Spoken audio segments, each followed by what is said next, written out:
bottom line is it does lay down a marker as to who the ownership group. Hey, everybody, welcome to Before the Growl. I'm Mason. That is Greg Bergman. Hey, I don't work with you very often. This is your fun. first appearance on Before the Growl. It is my first appearance. I think the YouTube is me very, very mad that I'm even in here. I see you. I see all of you. Now, why are you unpopular on the YouTube? I don't know. I think it's just from time with you and John, and then I would always fight with you guys, so they just didn't like me at one point. Why does Morales call people in the YouTube chat mongrels? So not anymore. They're is now that over? They're miscreants now. Miscreants. Oh. Yeah. That's a. So you know what we call them? What? Friends of the show. Oh, look at you. They're friends of the show. You're such a nice guy. Nice guy, Mace. Getting there, having a good time. Miscreants.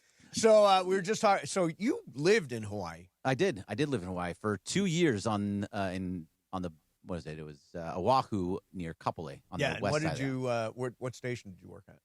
So I worked. Were you working in radio? I did working in radio. I was working in radio. It was a Salem station, so it was a Christian teach and talk station. Oh, nice. They had news, all those kind of things. You're perfect for that. You've got the perfect background Jewish guy, for Christian talk. The Jewish guy on the Christian teach and talk station. That's good. They had like the fish and stuff like that. It was a lot of fun. My first radio appearance was on a Christian radio station. Really? WGOR in Toledo. That's the one that I went to. I just like when you say W. It's from Private Parts. WNBC. NBC. So I go to this Christian radio station, and I say, I'd like to do a show every day at 5 o'clock. I want to do a sports show. Okay. And they're like, all right, well, here's how much it's going to be. And I went out, I sold all the ads, and I ended up, and one of my sponsors was a Christian bookstore. Oh, wow. And I ended up doing 5 minutes of sports every day on the Christian radio station. It's like we interrupt Jimmy Swaggart to bring you this kid doing a sports show in Toledo. So you did 5 minutes of sports. That's 5 minutes every day. You were able to sell 5 minutes of sports every single day. I was. That's nicely done. It went on for a couple of years. Was it WGOR? WGOR. GOR. So we were talking about the Lakers and what they might do at the trade deadline. My expectations are low. Where are yours? So, yeah, they're low. I don't think they're going to do much. If anything, it's going to be like little fringe things in my mind. I don't think you do anything to take away from your cap or take away from – don't move your draft picks or any of the money that you have off the books unless you're getting something that's going to fit with Luka down the line for the next few years. Right. If you can – because they've got reportedly $57 million or so under the cap as they move into the summertime. If you can find the player that slides into some of that cap space, you do it now. It doesn't all necessarily have to happen during the summer. Something could happen now. They don't have very good stuff to offer.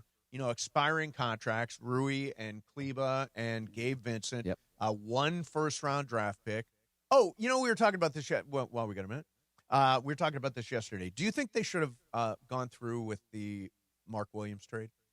So thinking back on it, probably, but I don't think he plays all the time. I think he's on a minutes restriction, or he doesn't play every single game. He's playing like legit minutes. So maybe he's playing it now. He wasn't at the beginning of the season, but yeah, I mean, in hindsight, that's the exact type of guy that you would wanted to go along with Luka. So sure, especially since you're trying to move Dalton Connect now. I saw Brad Turner had a tweet just a little bit ago that said that the Lakers are really trying to move Gabe Vincent and Dalton Connect, but nobody's interested. Well, yeah, seriously. Now, I think Connect would put up a lot of empty calorie points on a bad team. On a bad team that doesn't care about defense. We've seen he can score. We've seen he can shoot. Yep. Yeah, no, absolutely. He has a great shot, but he's not. If you don't play any defense, you're not going to play on this team specifically. So yes, if going back to it, if we had Mark Williams now and he's playing full minutes and there was no injury concerns, then yeah, he would fit into the mold of the type of guy that fits alongside Luka for just lob threes and plays a little bit of defense. He's 12 and 8, and which isn't the same as Ayton. No, but he's got 20 more dunks than DeAndre Ayton has this year. Yeah, which means he is a better partner potentially for Luka. Do you have a list of how many? I do. Dunks? I have them charted out. You have them charted out, so you know the difference between Jackson Hayes and there's a dunk. Like how many dunks does Jackson Hayes have? I keep track of dunks fewer than all I know is fewer than Mark Williams. Well, you have that less stat. Than Mark I would say Williams. that those lobs go to Jackson Hayes more than they do to DeAndre Ayton. I agree. He's a better, and DeAndre Ayton is just. I don't think any of those three guys are really moving the needle no matter what, though. Yeah. So Mark Williams, Yes, I'd rather have Mark Williams than Dalton Connect. But his that's knee a might be a given. ticking time bomb. Well, sure, but Dalton Connect is a ticking time bomb that plays no defense. Right. Who's asked for a trade? Maybe. I mean, do you believe reportedly, that? Allegedly, possibly. Do you believe he actually went and asked for a trade? He walked into Rob's office. He said, "I want to trade," and Rob said, "Who are you again?" Right. He's like, no, don't worry. No. That I've been calling around for quite some time. No, you didn't need to ask me. We're it's already looking for happening. you. We're looking for you. All right, Bergman, thanks for coming in and hanging out. Yeah, of course. A little before the ground coming up Sometime. next for you. Keep on watching on YouTube, also on the radio and on the app. Mason and Ireland with Momo in for John next. Pfizer. One of LA's best kept secrets in the heart of Los Angeles, East Central Hotel offers effortless accommodations and unparalleled accessibility. The East Central Hotel is for everyone looking for entertainment with their trendy spacious rooms, a renovated gym, and a patio lounge for breakfast, dinner, and drinks. Stop by their incredible Nixo Lounge before your next event at LA Live. Book your stay at eastcentralhotel.com or call 213-748-1291 today at Entertainment's official address. Hey, it's DeMarco Farr. The big game is around the corner, but before that, it's NBA trade deadline. ESPN LA and Hendrix Gen are taking over Rockin' Brews in El Segundo Thursday, February 5th for the Super Week trade deadline party. Join Mason and Ireland with special guest O'Shea Jackson Jr., followed by me and Travis, while we broadcast live from noon to 5:30. Become a Gensider. Follow every purple and gold move live and win tickets to a professional basketball game. It's all happening Thursday at Rockin' Brews in El Segundo. See you there. Ronaldinho, la pura magia! Witness Ronaldinho and the FC Barcelona legends live in Los Angeles. For the first time ever in LA, the icons of FC Barcelona and Real Madrid take the pitch at BMO Stadium. Watch the Legends Series, FC Barcelona versus Real Madrid, live in LA on February 22nd at BMO Stadium. For tickets and exclusives, go to wearehouseofheroes.com. Did you know that Children's Hospital Los Angeles isn't just a local favorite? They're ranked one of the best pediatric hospitals in the country by U.S. News and World Report. With nearly 17,000 surgeries a year, they handle more complex procedures than any other hospital in Southern California. That's major league expertise, right in our backyard. So when it comes to your child's health, count on the pros at the top of their game. To learn more, visit chla.org. If you're tired of hearing scary ads about the IRS, Tax Relief Advocates wants you to know you don't have to be afraid. No matter what challenging life situation you're facing while owing 10 or even hundreds of thousands in back taxes to the IRS, we have a solution. TRA has already negotiated over $1.5 billion in taxes owed by over 180,000 struggling taxpayers since 2017, earning over 1,000 five-star Google reviews and an A+ rating with the Better Business Bureau. Generous tax debt forgiveness programs are currently available that can end your tax nightmare and may reduce or eliminate what you owe the IRS. If you're facing collections or an audit, don't lose hope. Act now to check what tax relief you may qualify for. Simply visit TRA.com or call 800-583-4890. 800-583-4890. Again, that's 800-583-4890. Tax Relief Advocates. Real solutions for real people. The home of USC football, and now the home of The Rich Eisen Show. Weekdays 9 a.m. to noon, KSPN Los Angeles, a Good Karma Brands radio station. I tell you, when you hear Rich out of the legal ID, it makes you feel big. You know what I mean? That makes me think of John Ireland. I think Rich Eisen's bigger. Oh, Rich Eisen, yeah. Yeah, what'd you think I said? Rich, like having a lot of money. Rich, like having a compound in Idaho. Rich. Compound in Idaho. Rich. You know, it's just the word compound. Yeah. It sounds like a rich Well, you don't have a person thing. compound in the West Valley? I don't have a compound, but I have a larger house because that's why I live way out there. Yeah. I ran into Gary Vitti, the former Lakers trainer, this past on Sunday, and he said, "So what's?" Oh, he was there too in your Polar Plunge. He was actually next door at a microbrewery. Oh. And he said, "So John's in Idaho," and I said, "Yep." His next door neighbor is Mark Furman. That went down big. What? It's not. Oh my God! He's doing a bit because of Mark Furman does live in Idaho. That's amazing. Does live I in get it Idaho. now. I mean, that part of Idaho's got some history. Oh, That's yes, awesome. it does. Welcome to a Live Imaging Awesome. Tuesday presented by our friends at Providence. And with that, let us begin the biggest show on the radio. Mason and Ireland, your Tuesday afternoon right now.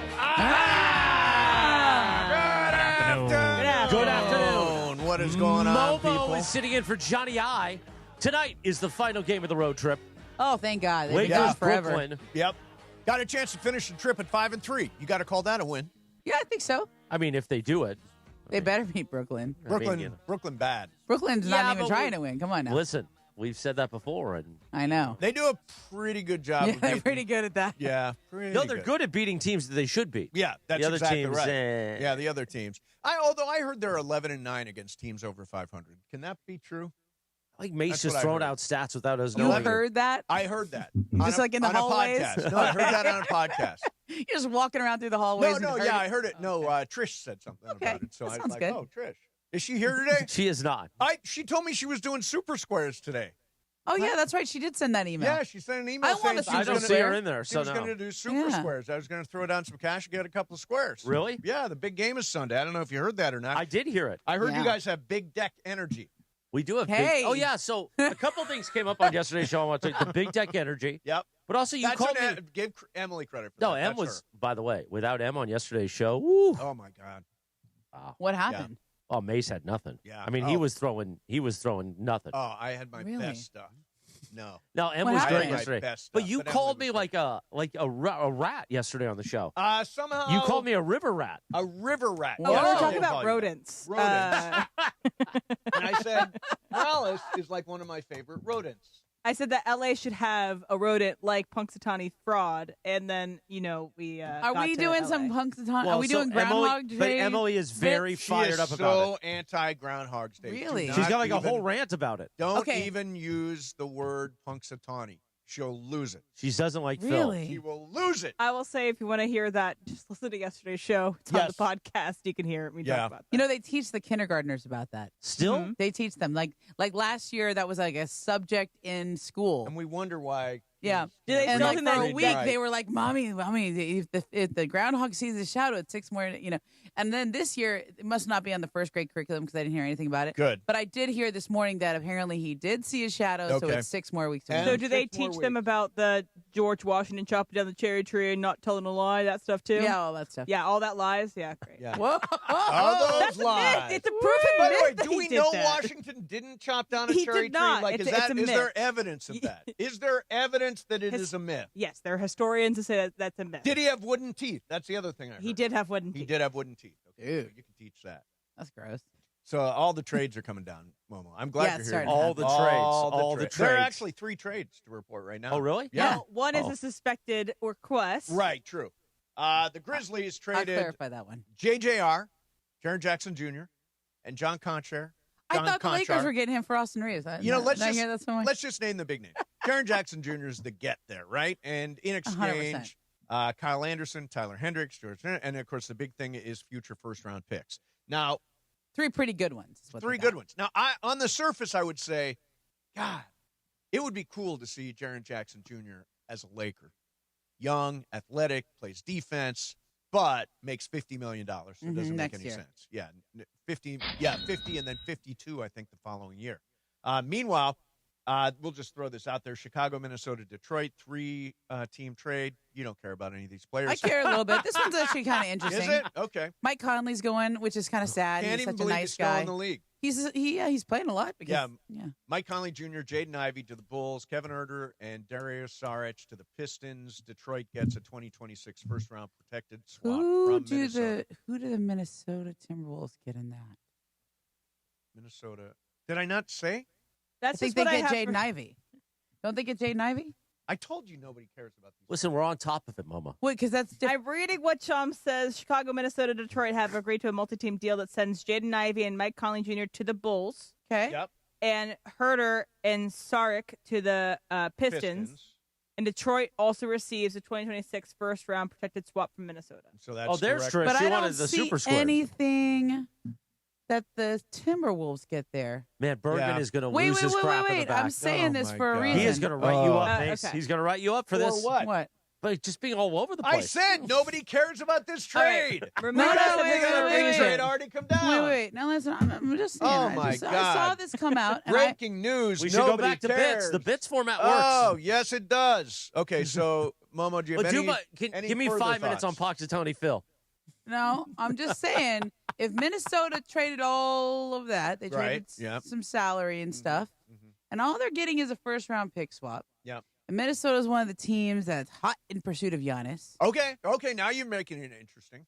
So you're saying one of these pieces could potentially go. So this is what Shams added on to this. Minnesota creates significant tax savings and roster space as they pursue a Milwaukee star this week. A Milwaukee kind of star. buried the lead there, right? I'm That's just saying, the big deal. Like I was like trying to lead you there. They seem to be the hottest team for Giannis right now. Well, the Warriors. You think the Warriors are hotter than Minnesota? They both really want him, and I think Miami really wants him too. And no on San Antonio, no on Houston, That's no what on OKC right now. Right now. I think there are other teams that we have not talked about that would be like very surprising that are also making calls. Yeah.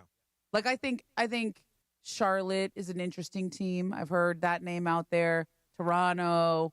Nobody gets excited about that because those are not seen as teams he would want to go to. Charlotte. Why would Giannis want to be in Charlotte? It doesn't matter what he wants. He's under contract.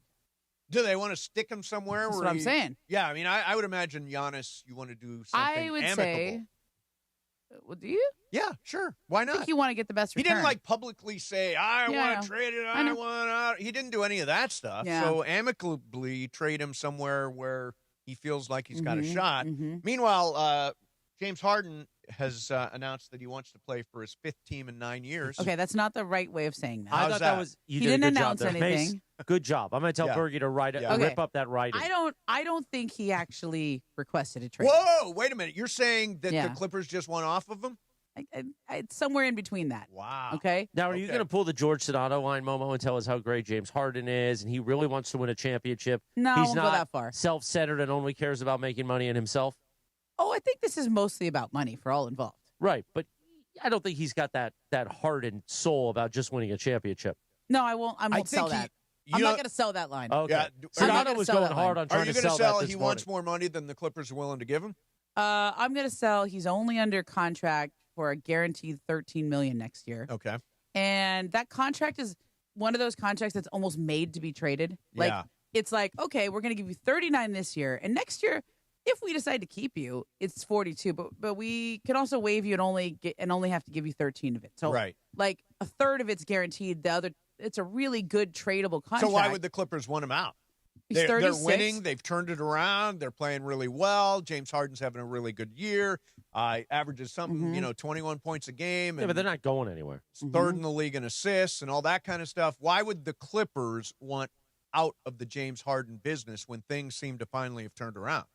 Yeah, I don't think they're necessarily punting on the season. I think they're just going, this guy's 36. He's going to cost us $40-something million a year. If Cleveland's going to give us a 26-year-old two-time All-Star for just him, that's a pretty good return. Sure. So people at the Clippers, they really like James Harden. And James Harden will wax poetic about his time with the Clippers. He likes it there. I don't think he wants to leave. His time with Cleveland, or will he in Brooklyn? He waxes poetically. No, he about wanted his to time leave in those Brooklyn. places, and he did a real pout. There was a pretty good pout on that. Yeah. This is not a pout. He's been known to pout. Oh yeah, he's a pouter. Now I would say this is a business decision for all involved. Does that make sense? Somebody has to initiate it. Was it initiated by James or was it initiated by the Clippers? I would say it was probably more initiated by the Clippers and Cleveland talking. I don't know who called who. Okay, so this is the Darius Garland for James Harden thing. I think those two started talking, and the Clippers are like, "That's interesting," and they have to talk to James because he has veto power over any trade. He doesn't have a no trade clause. He has veto power over trade. Harden should want to go to Cleveland. Yeah, well, they're not as good as they should be this year. And I think James Harden is the better of the two players. Yeah, Garland's hurt. He's got a weird turf toe thing that's scary. By the way, what is the difference between veto power and a no-trade clause? A no-trade, that's interesting. All right. I don't know if I got that answer. Veto power is no, it's kind of the same, effectively the same thing, isn't it? Veto power and a no-trade are the same thing, are they not? He can reject any trade if he's got veto power. I guess that's right, but it's not a full no-trade clause. He only has the ability to reject the trade because he's on a contract that he's only guaranteed 1 year. For instance, if John Ireland retires, Mace has veto power that we can't put Steve Hartman in. But it's only one name that he's Really? Yeah, no, it's the one name. One name, Steve Hartman. He's blocked. From He's coming blocked. here to Yeah. work with me, yeah. I mean, if this trade with Cleveland doesn't go through, Mhm. I could see Harden just coming back and playing for the Clippers the rest of the year and be fine. Because they can do the same So song there's and dance again. There's no summer. animosity. There's no. I don't think so. Yeah, interesting. I think he is happy there. They're happy with him. I think this is just literally a business So decision. 1 to 100, how likely is it that he gets traded? Fairly likely. I would say 8 or 9. on the 8 or scale. 9 out of 100. So the Clippers don't actually 80 or 90, 80 or 90, like that. the powers that be at the Clippers don't actually believe they're going anywhere because you wouldn't make this move if you thought you were going to win a championship, right? I don't know. I mean, they're 9th in the West right now. I know, And but and look at where Kawhi's amazing, but how long is that going to last? You know.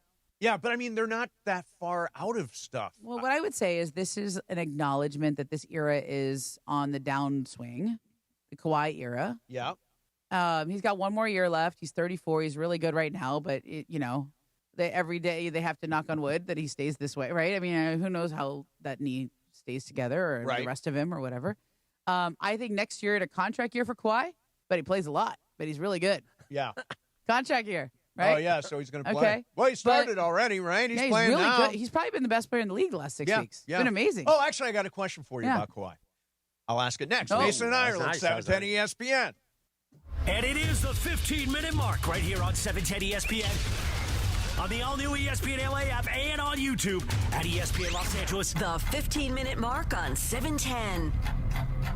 Fueled by Valvoline Instant Oil Change. You know, in that time it took to hear your favorite takes and all that fun and frivolity, you could be pulling out with a fresh oil change.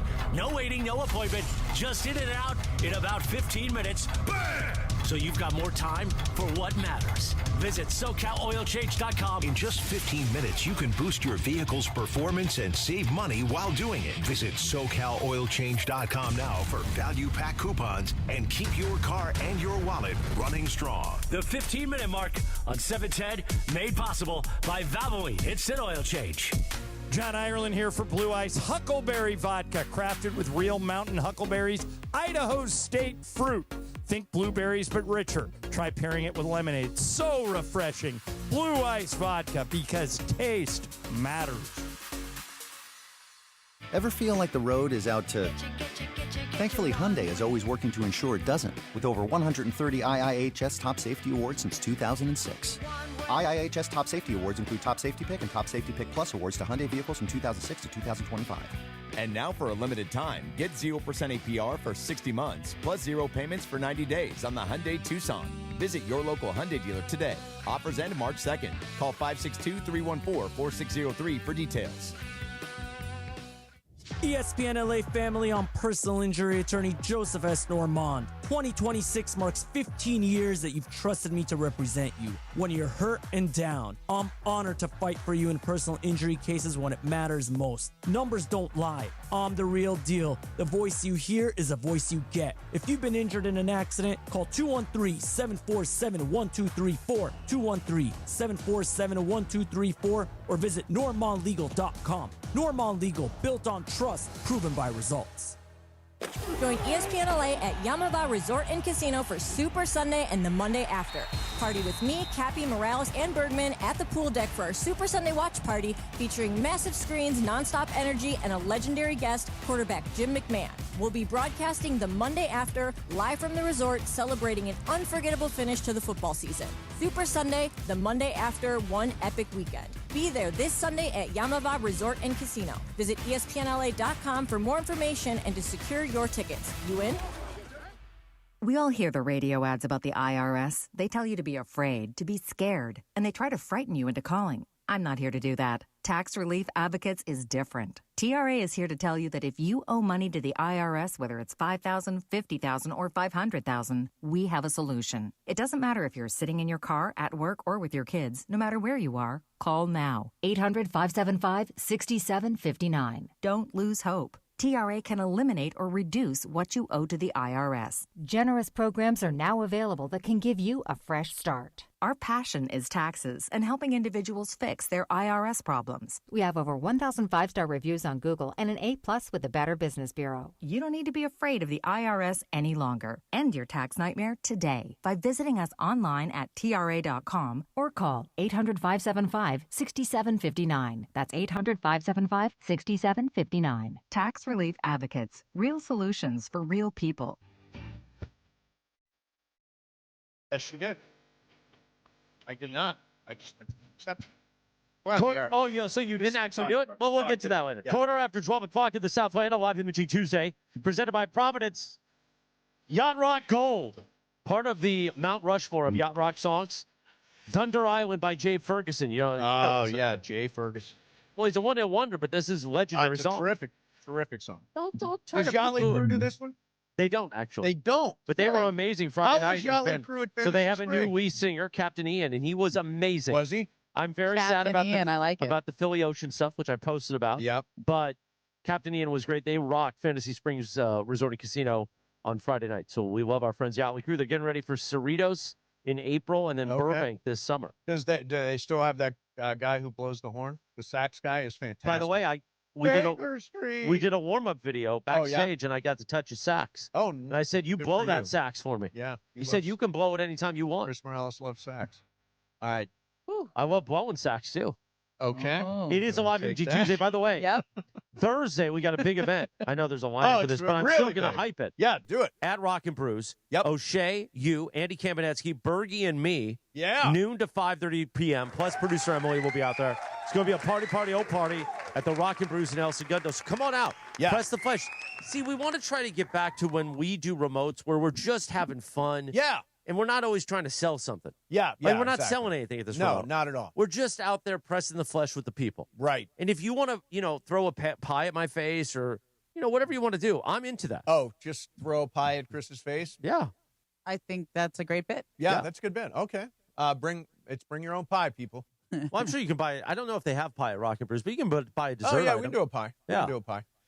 So, by the way, I will mention, you said ESPN LA and Hendrick's Gin. Oh, so you're going to do the official liner now? Yes. I like this. This is a good work out of you. Are taking over Rock and Brews this Thursday for the Super Week trade deadline party. All the stuff Morales just said, plus become an NBA Ginsider. Follow every Lakers move live and win Lakers tickets. All happening this Thursday at Rock and Brews in El Segundo, serving those who rock.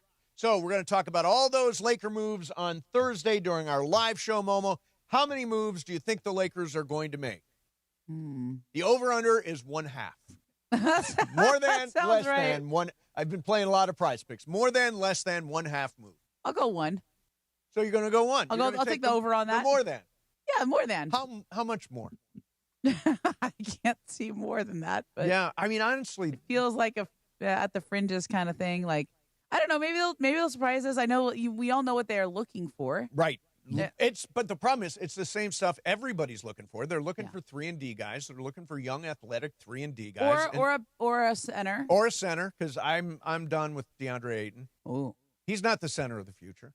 I don't think he's he the center went of the from future. in November me thinking, oh, he's going to opt out and get more money to he's definitely picking up that option because he's got a player option for next But year. like, if he has like 2 good months, then all of a sudden he's not making a ton of money. Maybe he's saving it for the end. Maybe he's like really going to get it. So? He's saving it for like the just end. like he did that year in Phoenix, Yeah. when they went to the finals. I brought this up with Bergman a little while ago. Uh-huh. So Mark Williams is actually having a really good year. Yes, I saw that. And he's got, and I happened to pick this up today, 20 more dunks than DeAndre Ayton has this year. Now, should they have allowed that? Should they have done that deal? Should Rob Pelinka have gone ahead and said, yes, Dalton, we want Mark Williams. We want a young, athletic center who can handle a lob from Luka. I'm still going to say no. Really? Because I think if they went ahead with that trade, they would have had to do the big extension. Okay, but they're going to have to do something in that. I know, but like listen. cap space is wonderful, but there are no great free agents out there next summer. And I hope they're not holding out for Giannis because I don't think that's going to happen. Do you think there's any chance that the Lakers get Giannis? Not right now. Yeah, no. What about in the They summer? could in the summer. I don't see what with what. I don't know, but that's they don't have the stuff. Other teams got better stuff. It's true, but they can change their stuff into better stuff, and then that stuff can go get the, That's just pie in the sky. I know it is. That's I think their best chance to get look, him. I was born at night, but I wasn't born last night. There you go. Who'd you get that from? I forget, but I You like got it that from a someone. lot. Yeah, I that's a like good it one. a lot. Yeah. I don't think they have a shot at him now because there's a lot of other teams that have more picks they can offer and all this stuff. Right. But look, if there's DeAndre Ayton has had, let's just say, an underwhelming season. Yes. There's been flashes of good play. For a while there, he was just Pretty like good. double-double. But I think thought he was going to be a double-double as he guy. gets closer to the part where he needs to play well, maybe we'll play better. But this is like his prove-it contract. I know. And he's not proven anything. No. He's proven that he's very inconsistent. Yeah. And honestly, I also think that he is good when he's got to be touching the basketball on a regular Yeah, I basis know. to keep him engaged. And unfortunately, a lot of times that doesn't happen, and No. he sort of drifts away from the game. And again, I think that I saw Jaren Jackson move today. The idea of Jaren Jackson on the Lakers is fantastic. Practically, it doesn't make sense. But I'm not against making a move right now if it gets you somebody who you envision being part of the retrofitting of this team this summer for Luka. I was very interested in that Jaren Jackson trade because he was sort of quietly out there. Like he was a name that people were asking about. I thought it was going to happen more of the summer when his extension kicks in. Right. He's easier to trade right now because he's on this year's number. Yeah. This year, and then next year, the extension is like a lot more. And so a lot of teams had been watching him like that. He was a guy that I think, Golden State was watching him, Detroit, Boston, but those teams are not going to do anything probably now. They would probably in the summer. Right. And I was like, well, if they trade him now, they got to get a great return. I thought they would need a good young player and a bunch of picks. All they really got was picks. Right. They didn't really get a good young player out of that. No, they did not. I don't know. Yeah, I mean, if that's what he was gettable for. Obviously, he's gone. Bane's gone. I also think if Utah has Jaren now, and they also have Lauri Markkanen, and they also have Walker Kessler, that made me think, are we back to the Walker Kessler discussion? He's more Let's less restart useful now. that conversation. He's out for the year with a shoulder thing, but he makes sense. He makes sense, and he's now redundant to a guy who's going to make a lot of money. Right. All right, so I want to ask you this. Okay. Kawhi got snubbed for the All-Star game. I saw that. Did that have anything to do with the entire Aspiration scandal? Well, I wasn't a voter. Right. But that is what I think a lot of people in the league have wondered. And do you have a sense for if that's a yay or a nay? I think it's really weird. I don't think the league would have done that. This is voted on by the coaches. By the coaches, right. This realm of it is voted on by the coaches. And I don't know that the coaches are like following the Aspiration scandal and saying, hey, wait a minute, we don't want that guy on our team. No, I don't think that's how they do it. Kawhi deserves to be an all-star. Yeah. He's been amazing the last 6 weeks, and he's played a lot. I mean, I know he misses time here and there, but he's played enough to be an all-star. I think he's played more than LeBron this year. Yeah, look, I don't have any problem with LeBron making it this year. I don't either. I think this guy's done so much for the game. Yep. And he's had a credible season since he's played. He hasn't played that much, but he's had a good season. I know Kawhi's numbers are way better than him. It could be his last one. Could be his last one. And I think, and I know this sounds weird, but LeBron has done a lot for this league. Yep. And when you're a legend of the game and you've put yourself out there, you've done a lot for this league, you get that respect. Yep. You get that last spot over Kawhi. Kawhi has been an amazing player in this league, but he's never extended himself to do extra stuff for the league, be a face of the league, etc. Yep. And I I think LeBron should be an all-star. 100%. Should be an all-star. It is an all-star game. It's an all-star game. He's the biggest star in the game. Now, I will say this about LeBron. I don't think he has been super into the all-star game the last few years. No. It's kind of annoying. Like, he should definitely be there as a sign of respect to him. And also the idea that this could be his last all-star game. Could be. I just think. But look, he hasn't really played hard. Like, I think, he was barely doing anything last year. Like, what was the one he showed up and didn't play? Like, yeah. What I don't like is when guys take a spot and then don't play. They have no intention of playing. I think he had the ankle thing last year and didn't play. Yeah. But here's the thing about it. I really think that they should just name all-stars and then not have the game. Well, let's see how this year goes, because I think my God, it's like A Team America, B Team America, World Team, round.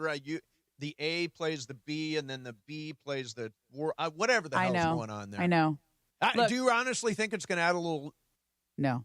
Yeah. I have to cover this because it's here in L.A. Oh, right. So I have not had to cover the All-Star game for a while, and I've been very happy not to cover the All-Star game for a while because it's bad. Yeah. And I think the last one I did was 2020. So it's 6 years. Is that the one that was here? Chicago. Oh, yeah. And the last one Chicago. I went to was here. Yeah, that was 2018. Yeah. Chicago, and then COVID happened 2 weeks later, and then Oh, that's right. Everybody went away. March I can't believe I didn't get COVID. Everybody apparently got COVID in Chicago. Oh, did they? Yeah, everybody was there. We didn't know it was COVID yet. People just thought they got sick. Yeah. But it was, It was. Yeah. But it'll be better. But LeBron, if there's things that stick to him on his he's the first superstar who didn't do the dunk contest. Yep. So it used to be if you're Kobe or Michael or one of the guys who's the face of the league, you do the dunk contest early in your career, you win one, and then you don't ever have to do it again. Yes. He's the first guy who said, "I'm not doing that." And then nobody does it. Right. Like John Morant didn't do it. Zion didn't do it. He just made it easier for everyone else to say no. But Jackson Hayes is doing it this year. I saw that. Ayo. He had that one. He had that crazy dunk. The dipsy do. Whatever. I saw it, John but he wasn't Ireland up very high. It was a dipsy do. It was weird. It was for a 7-footer. I was like, oh, he barely made it. Well, but he was doing. I mean, through his legs. I know. Through the legs and all the dipsy do. Good. Yeah. I don't think that's the official name for it, but if you were listening to the Lakers broadcast here on ESPN LA, it was called a dipsy do. All right, coming up next. I have a question too yeah. for Ramona. And maybe this is a short answer, but what's happening with Chris Paul? Okay, he's just been home. Yeah. We can do that on the other side if you want. Yeah. I was just actually, what's going on with Chris Paul, and also, do you love fish in a can? I want you to answer that coming up next. Mason, Ireland, Momo's in for John, 710 ESPN. All gas, all Lakers. The Grammy road trip keeps rolling for its 8th and final stop as the Lake Show hits Brooklyn today at Barclays. Back to Marcus Smart. Alley-oop LeBron. Reverse dunk over his head, and the Lakers putting on a show. Your Los Angeles Lakers come face-to-face with the Brooklyn Nets. Coverage begins today at 3 p.m. The Lake Show lives here. 710 ESPN and the ESPN LA app.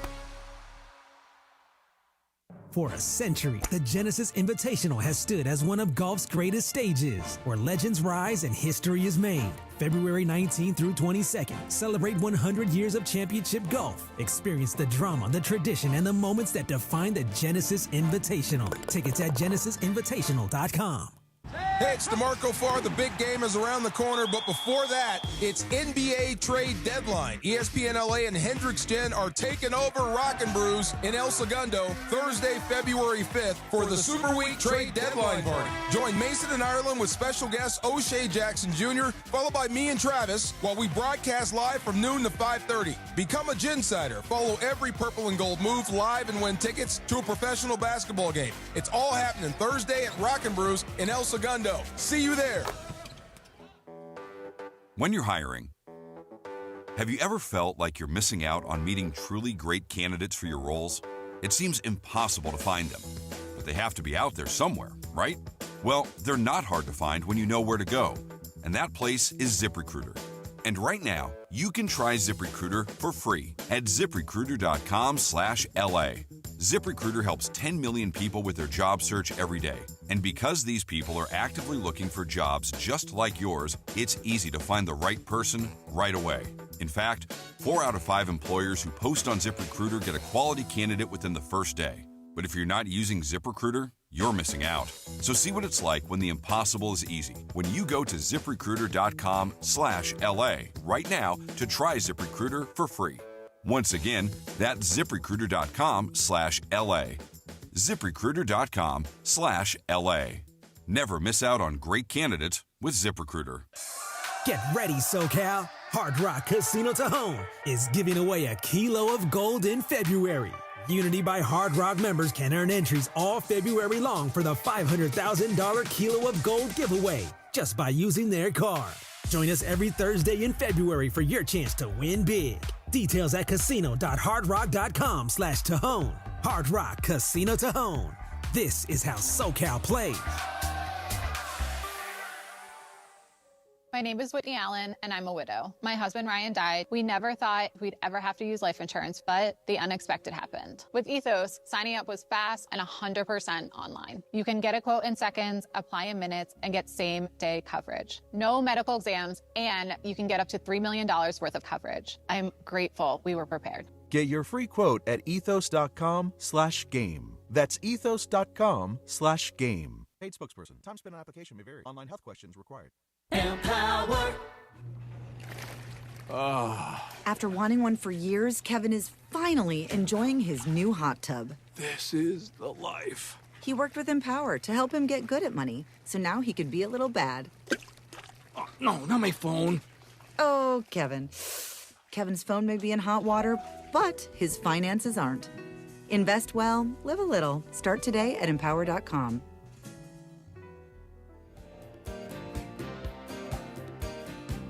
$12:31, a live imaging Tuesday. Yeah. Presented by Providence on Mason and Ireland. Remember when we opened the Mandy's with this a few years ago? We're going to be doing the holiday Mandy's this year. The holiday Mandy's? We're going to move it to December because we're so busy with World Cup and everything. Yeah, right. I'm going to come out and you and me are going to share mistletoe right out of the gate. Oh, really? Right off the top. What's going to happen? And here's the after thing: you share the mistletoe. last year at the last Mandy's we did, both you and I were hammered, but now I'm sober. So now you're going to have to be hammered. You're going to have to drink for both of them. Both of them. I have not been that. Yeah, you were good that night. You were good that night. Yeah, you were. You guys had your signature drinks. You were fully liquored up. I was like, oh my God, there's videos of this. I'm yes, like, there are. I can't believe I did have these some. videos. Like, You want me to send them out now? no. All right. Not right now. Not like now. I Aggregate Momo. Listen, it was a weird night. Okay, this is I don't want to make it all personal and stuff, but it was right after my father had passed, and I still had to show up for the you Sure. got to do your job, right? Yeah. Right. So I was kind of in a place where I was like, whatever, let's Right. just have fun and just you kind of like sure. It was an effort Friday. Yeah, right? exactly. You know, and I was like, It was indeed. It was well placed. Yeah. All right. So, what is happening with Chris Paul? Not much. Is he done for his career? Is somebody gonna sign him for the rest of the year? Right now, and Emily probably brought this up because I put a little news update in there in our little Trade Buzz file. Nobody basically. They could trade him, but nobody's calling about him like, oh, we got to go out and get Chris Paul. What the most likely thing is that he gets waived by either the Clippers or a team where he gets thrown into it. If the Clippers do a deal, let's say this Harden deal or something. Right. They don't really need to throw him into this Harden deal. The money for Garland matches. Right. So, but if they did another deal, sometimes you throw in salaries to make the money match. Right. And then that team would buy you out, and then you're free to sign with whoever. That's the most likely path for him to get bought out, and then he could sign someplace else. Nobody's out trading for him. Right, right. He's a vet minimum. He's just a guy to have on your team. So they didn't release him? They He's can't. not. There's they a whole can't. thing about it. And Bobby Marks will do a better job explaining it. So but he'd I will have say to be this. traded. Yeah. No. Eventually, they can do that. Yeah. Does that make sense? Yeah. I think that. How do I explain? It has something to do with how close they are to the second apron, and if they waive him, his salary still counts there, and then they have to sign another player, but they don't have enough players on their roster. It's like something with the minimum number of players. Okay. So they can't just waive him because to sign another player would put them up over the second apron or one of the aprons or something. So because to get them to the minimum number of players. That makes sense? I'm relieved that you. I'm not good at explaining this. And by the way, I'm not either. I know. And you do that. I'm this also is your tired. thing. I was out late. Oh, were you? In game last night and I was up early. What was it? What kind of night? I was out late last night. Oh, really? I thought you said it was like game night. I was at a game. I was at the Clipper game. Oh, okay. You went to the Clippers. I went to the Clippers Philly game, and But not like you were playing Monopoly or something. No. Okay.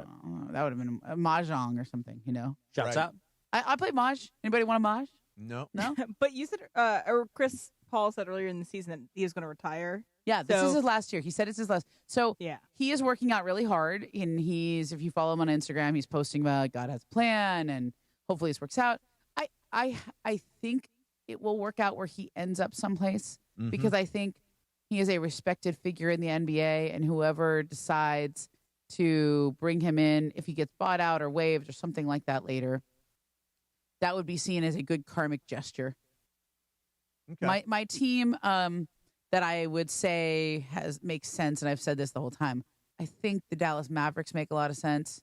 He worked out with Cooper Flagg in the offseason. They're represented by the same agency. I think Cooper likes him. He likes how, Chris is an acquired taste, right? Like Yes. you either like somebody who's what do you call him, a red ass?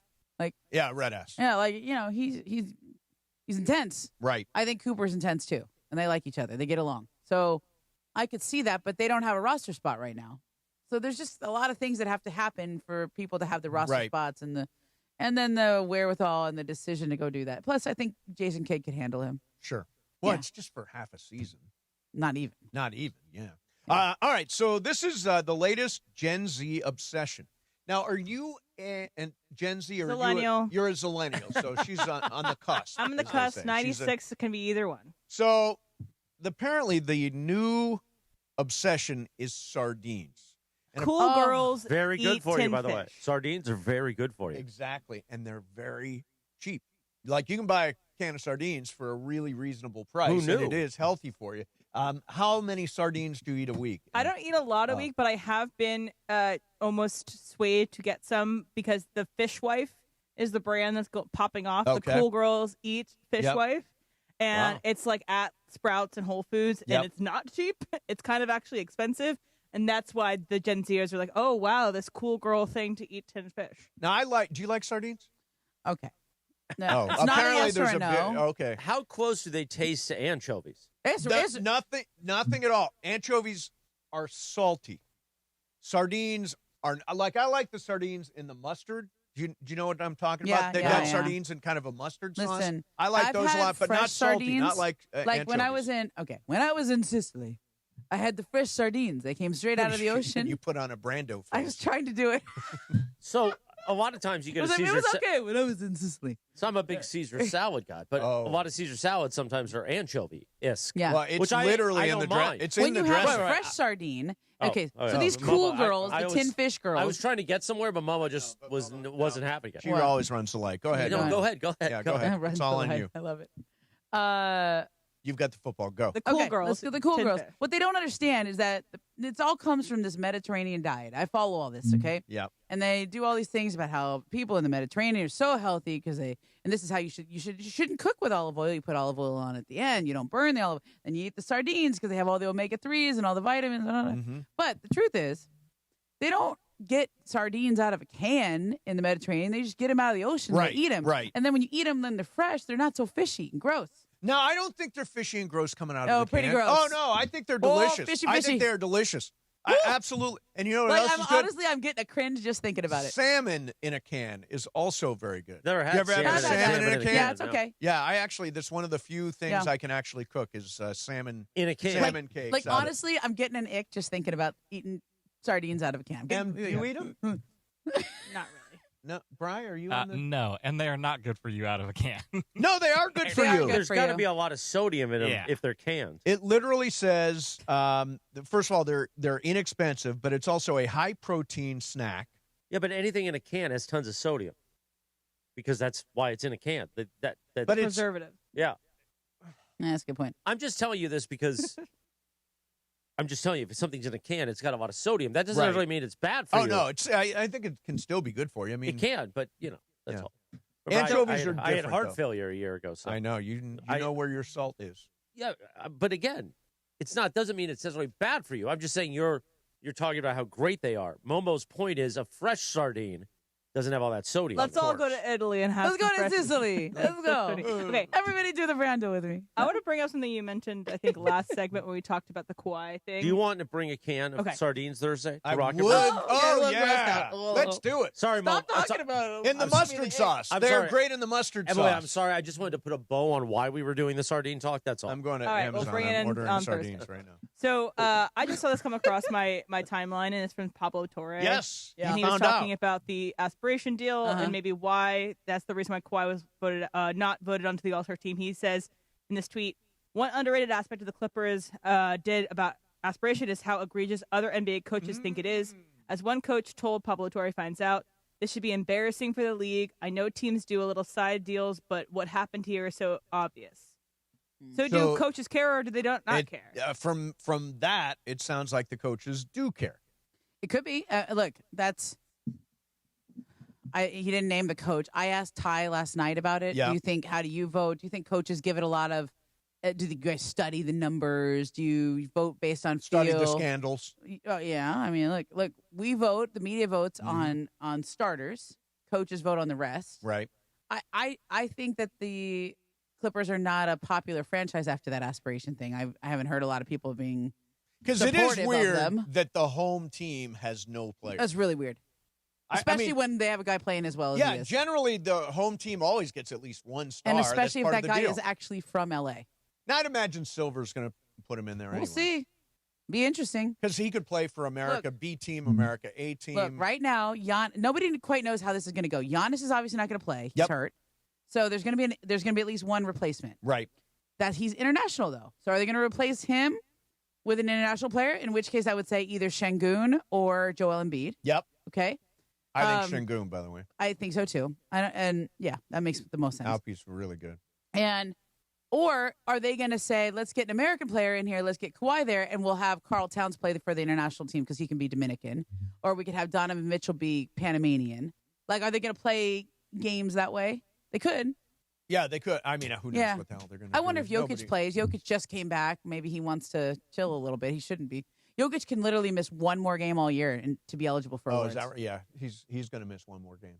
Yeah. He's not going to play his way through that 65. Now, here's a good question. Do you think that Austin Reeves is going to play tonight? Do you have any knowledge one way or the other? Because the other night in Washington, he warmed up, and then they decided not to go, and he's questionable again for tonight at Brooklyn. What do you think? I would not play him if I were the Lakers. You wouldn't? I would not do that. Would you hold him until after the All-Star break? Yeah, why not? Oh, no, not till after the All-Star break. Play him Thursday against Philly. Have your home game. Like, get him. He doesn't. They don't play again until Thursday, right? Right, Thursday. Sixers at. So wait till after the trade deadline. Wait till after. Give him the whole rest of this week. Why are we? If there's any with this calf injury, he's already messed it up once. He already came back maybe too soon. Went out. Had a setback. If there's any doubt in your mind, the answer is no. Right. So, but why would they have brought him on the trip if they didn't think he was close? And JJ said he's going to play. Yeah, there's a chance, but you just stay with the team, be with the team. Now, I'll say this: I don't think they don't need him tonight to beat the Nets. That's what I'm saying. Yeah, unless they just want to get him a little run to get him some game action. Right. I don't know. I just if there's any question, I just would say no. That's a calf injury, man. We're going to find out. John, by the way, is going to join us, I think, at like 1:45. Okay. To hang out with us. So we got that coming up for you. In the meantime, Icebreakers is next. Woo. And, I love sending flowers for Valentine's Day. It is always, always a winner. Forgetting about Valentine's Day is never the move. Trust me. This is why I go to the Books Company. Ever use Books? I have. Oh, beautiful flowers. Hooked it up. Beautiful flowers, modern bouquets, blooms that are cut fresh and last way longer, bigger, brighter. It's terrific. I actually got some bouquets yesterday. Incredible flowers. Roses grown on the side of a volcano. The best part, Books makes it easy. Pick the bouquet, the delivery date, and you're done. No last-minute panic. That's why Books has over 50,000 five-star reviews. And listen, if she says, don't get me anything, that doesn't mean no flowers. Flowers still score every single time. Valentine's Day is February 14th, right after the big game. So don't fumble this away. Go to Books.com. Use promo code ESPN for 25% off. That is BOUQS.com. Promo code ESPN. Books. Promo code ESPN. Mason, Ireland, 710 ESPN. Your Lakers. And now a steal by Jackson Hayes, and now he's got to run out. Your season. Your home. Slam dunk. He did a gypsy-do between his legs and dunked it. Follow Jackson Hayes, the Lakers, and every thrilling moment of the Lake Show. Michael, he was like he was in a dunk contest. Yeah, that's pretty impressive. On the home of the purple and gold. ESPN LA. That might be one of the best in-game dunks I've ever seen. In Los Angeles, it's not about closing deals. It's about opening partnerships. At ESPN LA, we're hiring audio marketing consultants and play-by-play marketing consultants. People who build relationships and create custom solutions powered by ESPN LA and the biggest teams in the city. This is where brands connect with fans who care. Competitive pay, full benefits, unlimited upside. Open your next partnership. Apply now at goodkarmabrands.com/careers. Yamava Resort and Casino at San Manuel is giving away a Mercedes every Thursday in February. Club Serrano members play all month long to earn entries for your chance to win this powerful and luxurious full-size German SUV. Join for free today and don't miss your opportunity to drive off in a brand new Mercedes. It's all happening at Yamava Resort and Casino at San Manuel, celebrating its 40th anniversary. You in? Details at yamava.com. Must be 21 to enter. Please gamble responsibly. Get in the zone, AutoZone. Rain on game day doesn't faze Dave. He's already got his poncho. Just needs to do something about those wipers.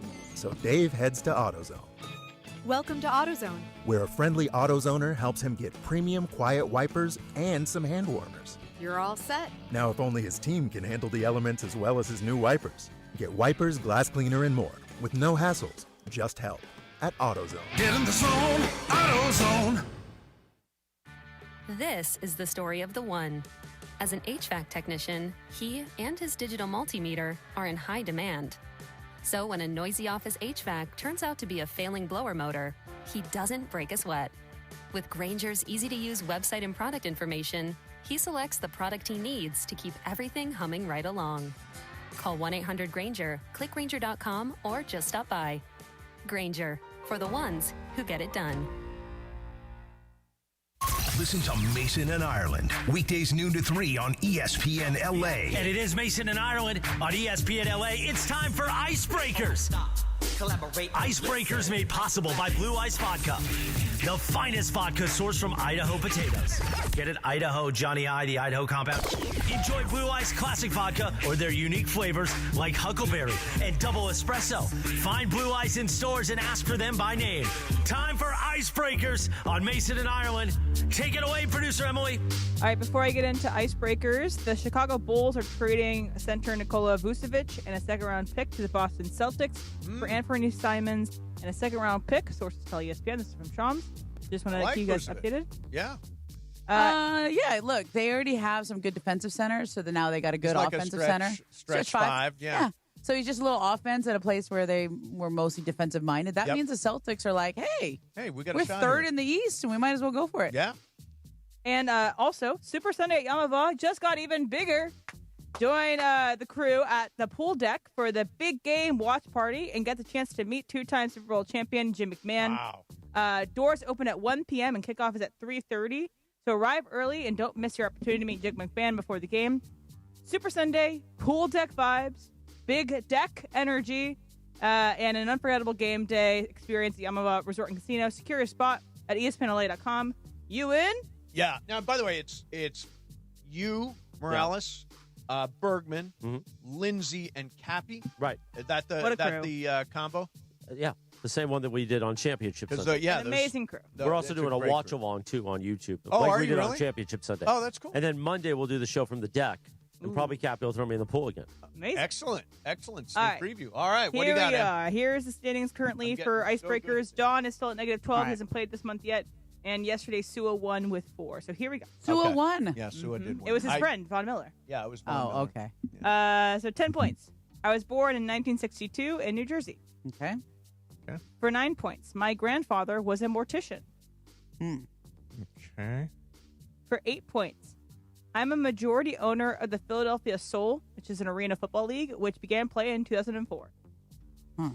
Philadelphia Soul. Okay. Okay. From New Jersey. I was, for 7 points, I was elected into the 2008 New Jersey Hall of Fame, and I have appeared as myself on both The West Wing and 30 Rock. Morales, or whatever you Go ahead. Yeah. John Bon Jovi. It is John Bon Jovi! Congrats on the board! Let's go! Oh, wow. 7 What points gave for it Morales. away? Well, the Philadelphia Soul, I thought, but then when she said the West Wing, yeah. Oh, okay. Way to John go. Bon Jovi was on the West Wing as John I Bon didn't know Jovi. that. Season 7, I believe. Oh, okay. Or maybe season 6. Yeah. It was the later years. None of us is going to know if you're right. How about the rest of the clues? Huh? Here's the rest of the clues if you wanted them. Yeah. For 6 points, I began playing music in 1974 when my first band was Raise. Oh, I I took got part that. in a talent contest at my school. At 16, I formed a band called Atlantic City Expressway. For 5 points, my son recently married a star of Stranger Things. I 4 wouldn't points. have got any of these. My first hit, Runaway, was I would've released got in the that. early Okay, that's where I 1984. would've got it, And then one of my songs is sung a lot at halftime shows at sporting events. Yep. Oh, we're halfway there. Yep. I think we all gotten it by then. So there we go. And who sponsors the segment? Oh, it is brought to you by Blue Ice Vodka, crafted in the heart of America from the finest Idaho potatoes, distilled for clarity, filtered for perfection. Blue Ice Vodka isn't just vodka, it's a statement. Sip chilled, mix bold, drink responsibly. Blue Ice Vodka, cooler by nature. So I mentioned on Sunday I went over to the Chris Taylor Polar Plunge event in Manhattan Beach, which was really fun. And it was also Dodgers Fan Fest on Saturday at Dodger Stadium. And we actually, a lot of people are still talking about Dodgers ruin baseball and what's wrong with the baseball, and we need a salary cap and all that stuff. So these guys were all asked about it on Saturday at Fan Fest. And here's a little bit. That's what Freddie Freeman talks about, right? Yes. Here's Freddie. I do want to win one here in front of our fans, though. So let's try and do that this year instead of on the road. Team. But if we have to win on the road, I think everyone would be okay if Come we back win here on and the celebrate. road. We're getting pretty good at that. Yeah, it's weird that we have not had a World Series championship at home, I think, since 1962 or 60. Wow, you're right. It's been a long 2020 was in time. Dallas. Yep. And 2020 was in Dallas. 88 was in Oakland. 88 was in 81 Oakland. was in New Yeah. York. Yeah, there you go. Wow. So we have not really had any home World Series championships. Meanwhile, it's interesting. Tyler Glasnow was talking about Shohei Ohtani, and I thought this was interesting. Listen to Tyler. Yeah, I get to see him day in and day out while we're in the clubhouse, and I think when you spend so much time with someone, they just become so normal. And he's like such a normal, like, not cocky, very like humble person, which is incredible. I think a lot of people in that situation would probably turn into a and he is not. He's a good guy. It is so easy when you get big to turn into an a-hole. Yeah. And it happens. By the way, you know what happens all the time. Baseball's maybe the worst. Right. Because when guys are rookies, they're like, you can talk to them anytime. All of a sudden they hit it, and they're like, they're not going to give you the time of day. And that happens in baseball more than anything. And by all accounts, Shohei is not that way at all, that he's really friendly and charming and thinks about others' feelings and respect, all that stuff Shohei's got. I think there's also this quality that he's still kind of new to the country. Sure. So he's not jaded. Like, he didn't go through 6-7 years of the minor leagues. He didn't, he hasn't been on buses all over the place, right? He just got here and showed up, and it was great. Yeah. Like, he hasn't been around so long that he's like a grizzled veteran. Right. Yeah. And he's got no attitude. Yeah. And obviously, the way he greets umpires when he goes to the plate, it's like, he's just such a friendly guy. And kindness is one of the things. If you look at his, he created this chart of all of his goals and and one of the things was respect and kindness. And he actually follows that to a T. Yeah. I want to do one other thing here. There was a press conference for Cody Bellinger to join the Yankees this past week. And all Yankees fans looked at this press conference and were like, he is so baked. I sent this video to you. Did you? Yeah. You remember that? Oh, yeah. He is so baked. He is so stoned. So, I went back and I was searching around, and I found this appearance that he had on Jimmy Kimmel. Okay. And I want you to listen to how he accounts for his stoned appearance. I am not high during the games, okay? Cody, why are you doing this then? Look at me in the League World Series. You look at me in the League World Series at 12 years old, I look faded. I was not smoking when I was 12 either. I'm not high. That's just how my face looks. Yeah, and by the way, if you look at him during the Little League World Series. There are pictures of him. I'll just show you, Morales. Momo went to take a call. So now it's just you and me. But as a little kid, he's got the same face. Yeah, no, he looks high. And he's not. He's not. No, he's not. But we all have that kind of vibe with him. He's like got that mellowy vibe and that, So let's go back to the Chris Taylor polar plunge. Yeah. Now, sure. you told him you were going to participate. You did not. I did. Sunday. But you didn't go in the water. But I did participate in everything else, and it actually made a sizable donation. You made a sizable donation, but you didn't plunge. No, I don't go in the ocean. You don't. That's a rule. I never go in the ocean, ever, no He would matter rather where we travel. skydive than go in the ocean, which I think is insane. Yeah, I'd rather skydive. Ocean is, I'm terrified of sharks. The idea of it terrifies me. And over the weekend, I looked at a drone shot where they go out over. Yeah, but if you just go a little bit in there. Not happening. A few feet in, the shark's not going to get you. But you heard we ended up buying at the auction. I've never been in a live auction before. And Juan decides he wants to get this trip to Hawaii. And he holds up his card. Yeah, thank you for the shark. Holds up his card. And then all of a sudden, he's raising it. It's like he's landing a plane at some point. He's just waving. What did you buy? We bought a 4-night stay at the Maui Four Seasons. Wow. Which you've never been at, which I hear is fantastic. Was that before or after you took a picture with Jamie Maggio and Andrew Siciliano? I think it was before. Why does that matter? Just asking. Yeah, why are you so focused? Well, you mentioned people that became kind of a-holes when they got bigger. Yeah. Siciliano's one of those. No, he is I worked with him 25 years ago. Andrew is the nicest guy. Not at all. Oh, what are you talking about? Not at all. You can't believe that, for real. I text with Andrew, once or twice a month, and I love the guy. We work together, but he became somebody who definitely, when his star was on the rise. Are you straight with me right now? Yeah, 100%. Absolutely not. Call Andrew. Andrew is like the nicest guy in the world. Why are you picking on him? Because it's fun, but also it's true. It's not true. All right. You've had a run-in with we just had him in the suite the other night, a few weeks ago. Well, if he's such an a-hole, then why are you inviting him to the suite? Well, because he does a lot of work with us in Cleveland as well. ESPN Cleveland. He's the voice of the Browns. Oh, that's right. Oh, Andrew and I go way back. We worked with Tony 20 years ago. He's a fantastic guy. He is a great human being. Yeah. But he loves himself some Andrew. He's doing the Olympics gold zone. I know, yeah. And he's at Super Week this week for Yahoo Sports. Oh, yeah. Yeah. Is Cappy up? Cappy is there, yeah. Of course. Is he on Radio Row? He is, of course. Oh, of course. But here's the thing. We gave him a hard time about being on Radio Row, like all these sports radio hacks. And Did guess he get what? good stuff? No, today he asked Caliendo to be on the show, and Sedano went for it. And I was like, wait a minute, we can't make fun of being on Radio Row when we put the first day, here's Caliendo for 10 minutes. I like Caliendo. We all like Frank's Frank. a good guy. And he did his Gruden impersonation, and Cappy has a Gruden. So it paid off. Yes. But it's like, we can't make fun of Cappy for Was being he on Radio promoting Row. anything? Was Yeah, it like yeah. Caliendo for his Blue Chews? He's got a couple different shows, Yeah, comedy he's got shows some shows around. coming up. Oh, Caliendo for Blue Chew would be hilarious, though. Caliendo for Blue Chews.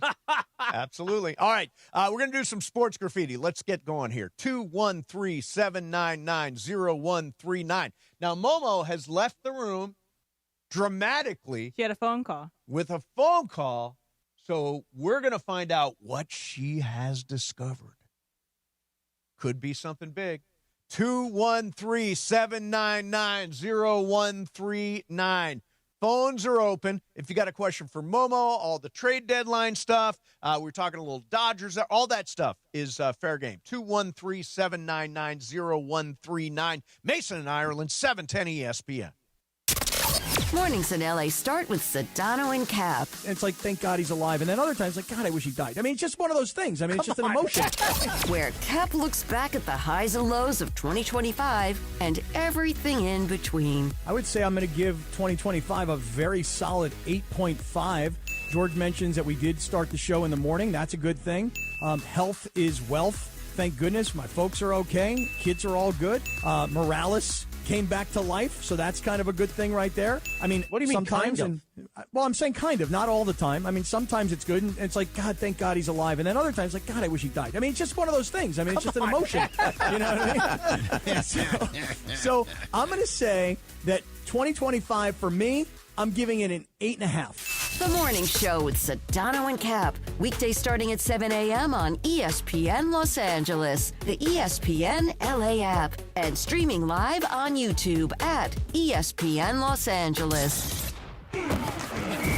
Head straight to the championship with a brand new truck from Northridge and Wonders Toyota. Lease a brand new 2025 Tacoma for just $84 a month for 36 months plus tax, only from Northridge and Wonders Toyota. You got a trade-in? Your ride could be worth more than you think. So get in the game with Northridge and Wonders Toyota. They make it easy. Tacoma model 7162G, VIN number 3TYJDAHN 1ST037657. Base excludes tax, title, license, registration fees, dealer options, and charges. $59.95 due at signing. $84 per month. Offer expires 1/31/2026. Join ESPN LA Thursday, February 12th from 3 to 5:30 as myself and the DeMarco and Travis Afternoon Show broadcast live at Hollywood Park Casino for the House Rules grand opening. Come meet sports legends, enjoy food, drinks, and prizes inside LA's hottest card room. Visit playhpc.com/events for more info. ESPN LA family, on personal injury attorney Joseph S. Normand. 2026 marks 15 years that you've trusted me to represent you. When you're hurt and down, I'm honored to fight for you in personal injury cases when it matters most. Numbers don't lie. I'm the real deal. The voice you hear is a voice you get. If you've been injured in an accident, call 213-747-1234, 213-747-1234, or visit normandlegal.com. Normand Legal, built on trust, proven by results. 710 ESPN, your home for the 17-time world champion Lakers. KSPN Los Angeles, a good karma brands radio station. 1 o'clock in the Southland. Yeah. It is a live imaging Tuesday. Presented by Providence. This is it. This is also, the Mount Rushmore of yacht rock songs. Yeah, This right is up up there. Sure. Anything Kenny Kenny Loggins is on yeah. the Mount Rushmore. You know how much I love good Mount Rushmore. I know you do. Meanwhile, time for sports graffiti. What's the phone number? 213. I don't think we're ever getting the other number. 799-0139. All the lines are actually no. There's one line open. Jump in here now. Momo is on some urgent phone call. She left us. She'll pop in here at any moment. You never know. Let's go to Ed in Ontario. Ed, you're on Sports Graffiti. What's up, man? Mace, what's up? It's Ed Hart. Good to hear your voice. Hey, Ed bud. Hart. Nice to hear from you. So my wife and I got back at 1:30 a.m. this morning from 10 days on Maui. Oh. And like you, I am terrified of sharks. We're landing on January 23rd. We get to the condo. I look out at the water in Kaanapali, and I tell her, I said, there's no way I'm going in that water because that fear. Tiger sharks, I hear the Jaws music. Yeah, I hear the Jaws music every time I look. But I conquered the fear. I went in the water almost every day. We swam. We body surfed. It was pretty amazing. Snorkeled a little bit. And I love the Four Seasons in Maui. We stayed on Kaanapali, but we went one day over to Wailea. We lost you, Ed. But, so the shark thing is real. By the way, it's hammerheads. In Hawaii, it's hammerheads and tiger sharks. Those are the two you got to watch out for if you're keeping track. Let's go to Jose and Downey. Jose, you're on Sports Graffiti. What's happening, man? Good afternoon. Good afternoon. I've called a couple times. I'm the one Clipper fan that calls in every once in a while. Yeah. In terms of the Chris Paul thing, it does sound like what Mo was saying. They're going to try to attach him to something. Yep. It has more, exactly what you said. They're right under the first apron, but they have to attach him to something because they're also running up on crunch time. The good play that they've gotten out of Jordan Miller and Kobe Sanders. Yep. So it sounds like they have to move Chris Paul. So it sounds like Chris Paul is going to move somewhere. But yep. Nobody knows where. I agree with you. And maybe he'll go in some sort of trade with James Harden if the Cleveland thing doesn't work out. Right now it looks like straight up Darius Garland for James Harden. That all of a sudden popped up last night that James Harden has requested a trade or the Clippers have decided to trade him. Depends on who you ask. Even Momo's kind of split on that. Let's go to Greg in Burbank. Greg, you're on Sports Graffiti. Hey, Greg. Hey, what's going on, guys? Huge fan of the show. Thank you, man. I'm a huge Jazz fan, Clipper fan. I think, Mace, what do you think about this Jazz trade with them picking up Jaren Jackson? I'm a huge fan of Will Hardy. I think he does a great job over there. I think it's going to be huge for them. I think it is a terrific deal for the Jazz. They clearly are kind of throwing in their chips with him, and I think he's young. He's only 26 years old. He's a double-double guy. He's a all-defense player, former defensive player of the year. Line him up alongside Markkanen, and you've got a really good front line. Let's go to Will in Santa Clara. Will, you're on Sports Graffiti. Hey, Will. Hey, how's it going, guys? Great, man. Hey, I have a question, and I don't know if I'm going to hit some journalism nerves here. Okay. I know there's investigative reporting and names and people get exposed, and especially in sports, yes, business. How do we expose all the Hall of Fame voters and those that do or do not vote for certain people across the board? I know it probably can't be answered today, but why are those people protected? Yeah, it's a fair question. In the NBA Hall of Fame voting, is that public or is everybody's vote their own? I don't think it's public. I don't even know how anybody gets elected to the Hall of Fame there. Baseball voters. Yeah, that's public, I think. Yeah, we ultimately did find out the guy who did not vote for Jeter at the end of the day. Yeah. Was it a mistake? Yeah, no, it was on purpose. Oh, on purpose? Yeah, on purpose. What was, he do you didn't remember his believe reason? anybody should be a first ballot Hall of Fame. Oh, okay. Yeah, He just wanted to be that guy. Just stupid. But I think ultimately, yeah, I think that you should have to put your name on your vote. I don't know. Okay, I'm going to talk to you as a voter in NBA awards and stuff. Yeah, okay? I want to know who you voted for. I do it. Yeah. It is a privilege to vote for these things. Yeah. And yet, it's just kind of a no-win for us. Like, in what way? As somebody's always mad at you. Mm-hmm. Sometimes there are votes that get influenced. Like, if you vote for this guy, then these people are going to be mad. Or if you don't vote for that person. And then it's just, I think they did it because there was a lot of weird votes. Yes. So they made people be public. And I guess I'm okay with that. But all it does is just cause us nothing but problem. And I try to vote who I think should really get it.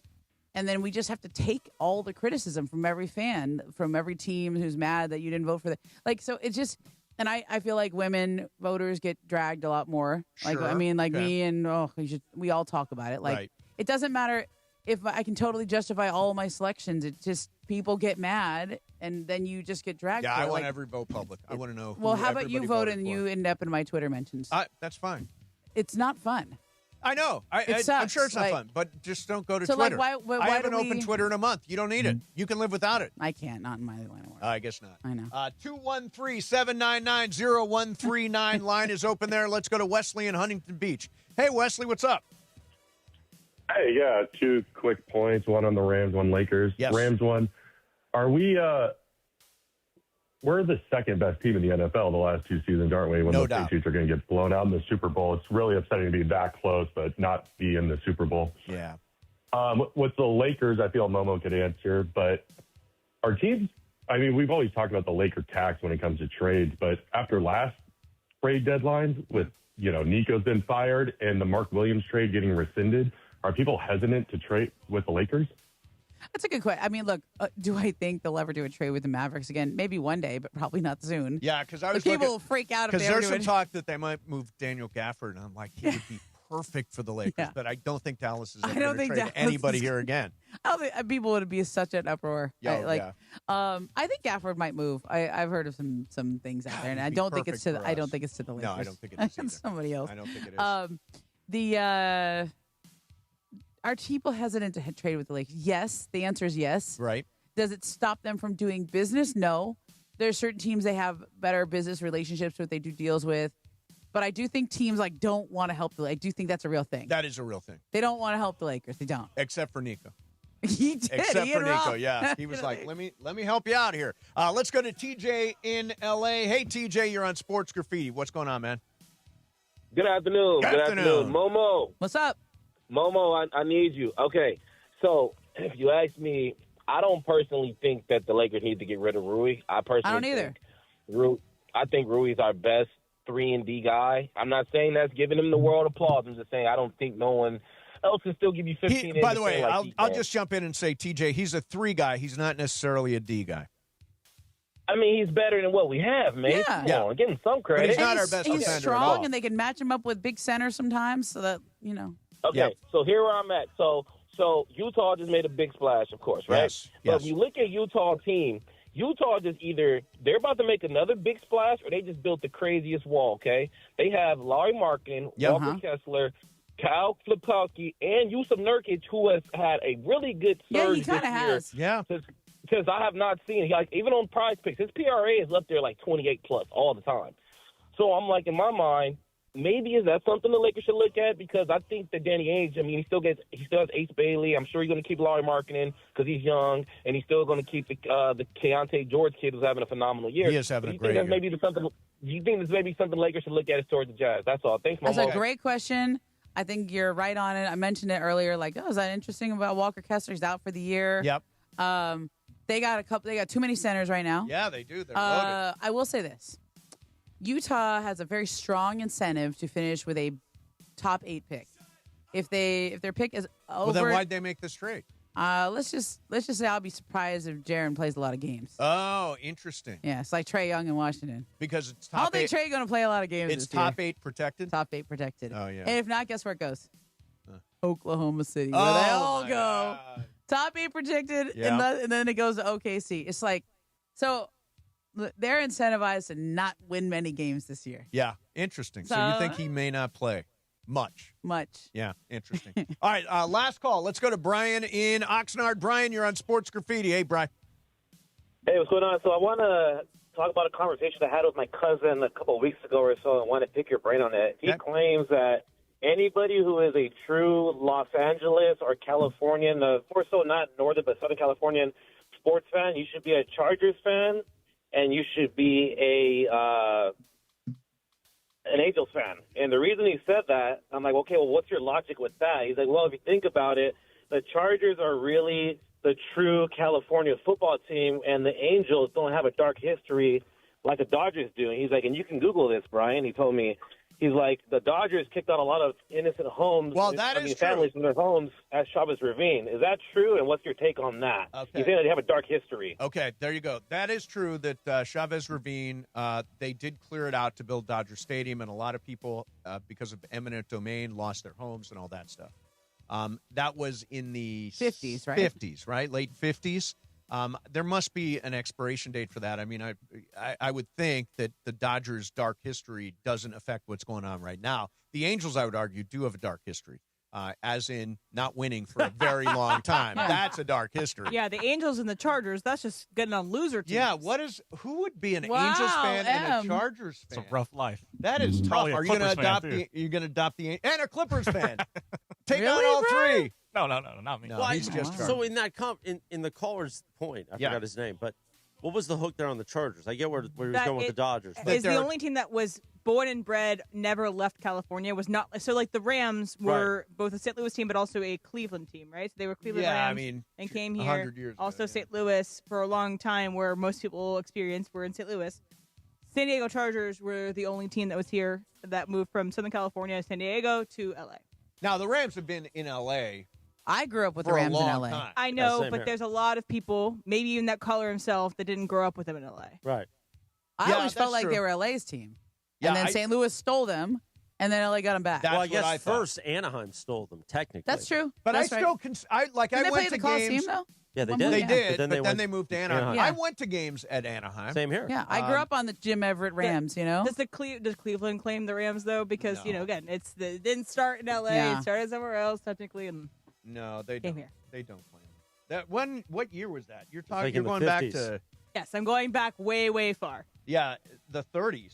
Yes. The 30s? Back when Travis was a young pup wandering around Southern California. 37 through 45, they were in Cleveland. That was good. That was good. The NFL existed in 30s? Yeah. How long has it been around? Oh, 75 years, I think that's right. And it's No, 75 was in 1994. Oh, really? It's been that long? Yeah. Wow. It's a long time. I guess I didn't know it was around that long. By the way, what was your phone call? Now that Sports I Graffiti's can't over. say. Oh, come on, give us a little. It was some good gossip. Yeah, it was good gossip. Some good gossip. Trade gossip. Yeah, trade gossip. Trade gossip. Talking Can about you Harden say stuff. what team it involved? It was about the Harden stuff. Oh, it's about the Harden. Yeah. You update on when he goes? I don't have an update. I said I think that's a likely thing. He wants his 5th team in 9 years. I wouldn't say he wants that team. Okay. I also have a question for you. I think that's a business decision on both. Like, it's just different. In the past, when he wanted to trade, he wanted to trade. Yes. I'm not playing until you trade me. This is not that. I want to talk about Sean McVay here. This loss really hurt him. I've got comments from his press availability yesterday. He's it is so difficult. Plus, all the stuff that he says Matthew Stafford does behind the scenes. We'll do that coming up next. Momo's in for John, 710 ESPN. Let me tell you about Cosm. So it is a spectacular spot to watch any sporting event, I'm telling you, including the big game. I threw the script on the ground. Cosm. Oh, it is. You've been. I haven't. You keep telling me I got to see Charlie and the Chocolate You've Factory. got to see Willy Wonka there. I got to go. We're going to pick dates. They've got these cool cinema experiences like The Matrix and Willy Wonka. And the food's good too, Cirque right? du Soleil. And by Cirque du Soleil. Did you see O? I have not It's seen it there. excellent. That's the one in the pool. Yeah. Really, really good. On top of that, just games. NBA, UFC. If you hear me, I'm the soccer. voice of the Cosm calendar on Mondays. Nice. You're big time. And again, the deal with the hall is you are absolutely surrounded and you watch the game in shared reality. You feel like you're actually at the game. Plus, they got the hall, wall-to-wall screens. They got an incredible panoramic rooftop bar, great food, great craft cocktails, and catch the Seattle Seahawks take on the New England Patriots in Super Bowl 60 on the NFL on NBC in shared reality at Cosm this Sunday. For all of the upcoming Cosm events and to buy tickets, go to Cosm.com. That's COSM.com, Cosm.com. Mason, Ireland, 710 ESPN. Afternoons on ESPN LA with DeMarco and Travis. Seattle is a pain in the you-know-what, and good luck in Levi. The Rams season is officially over, which means DeMarco's going through it. Either way, here's the petty side of me. Somebody else is going to win a Super Bowl in the 49ers home stadium. That's right. Which makes me happy. Do you care who wins? Do you prefer the Pats winning over the Seahawks, or do you want... I'm still trying to decide, man. No, I'm petty, man. Let's go Patriots. How many do the Seahawks have? They have one or two, but I cannot and will not ever root for the Patriots. I won't root for anything So Boston. are you rooting for, like, the game to get canceled? That's what you're rooting for? No, I like Mason's No, idea. we're doing Benito Bowl. There you go. I'll root for... Bad Bunny. For Bad Bunny. How about Conejito that? malo. Let's go. Afternoons with DeMarco and Travis. Weekdays at 3 on 710 ESPN, the ESPN LA app, and streaming live on YouTube. Change is in the air at LAX. Los Angeles International Airport's automated people mover trains are rolling soon as part of LAX's ongoing investments in improving your travel journey. The new trains will quickly move guests between all terminals. The new consolidated rental car center, metro trains and buses, and economy parking in 10 minutes or less. Departing every 2 minutes, they'll help approximately 30 million passengers per year. Learn more at lawa.org/ESPN. That's lawa.org/ESPN. For a century, the Genesis Invitational has stood as one of golf's greatest stages, where the game's legends make their mark and history is written. It's official.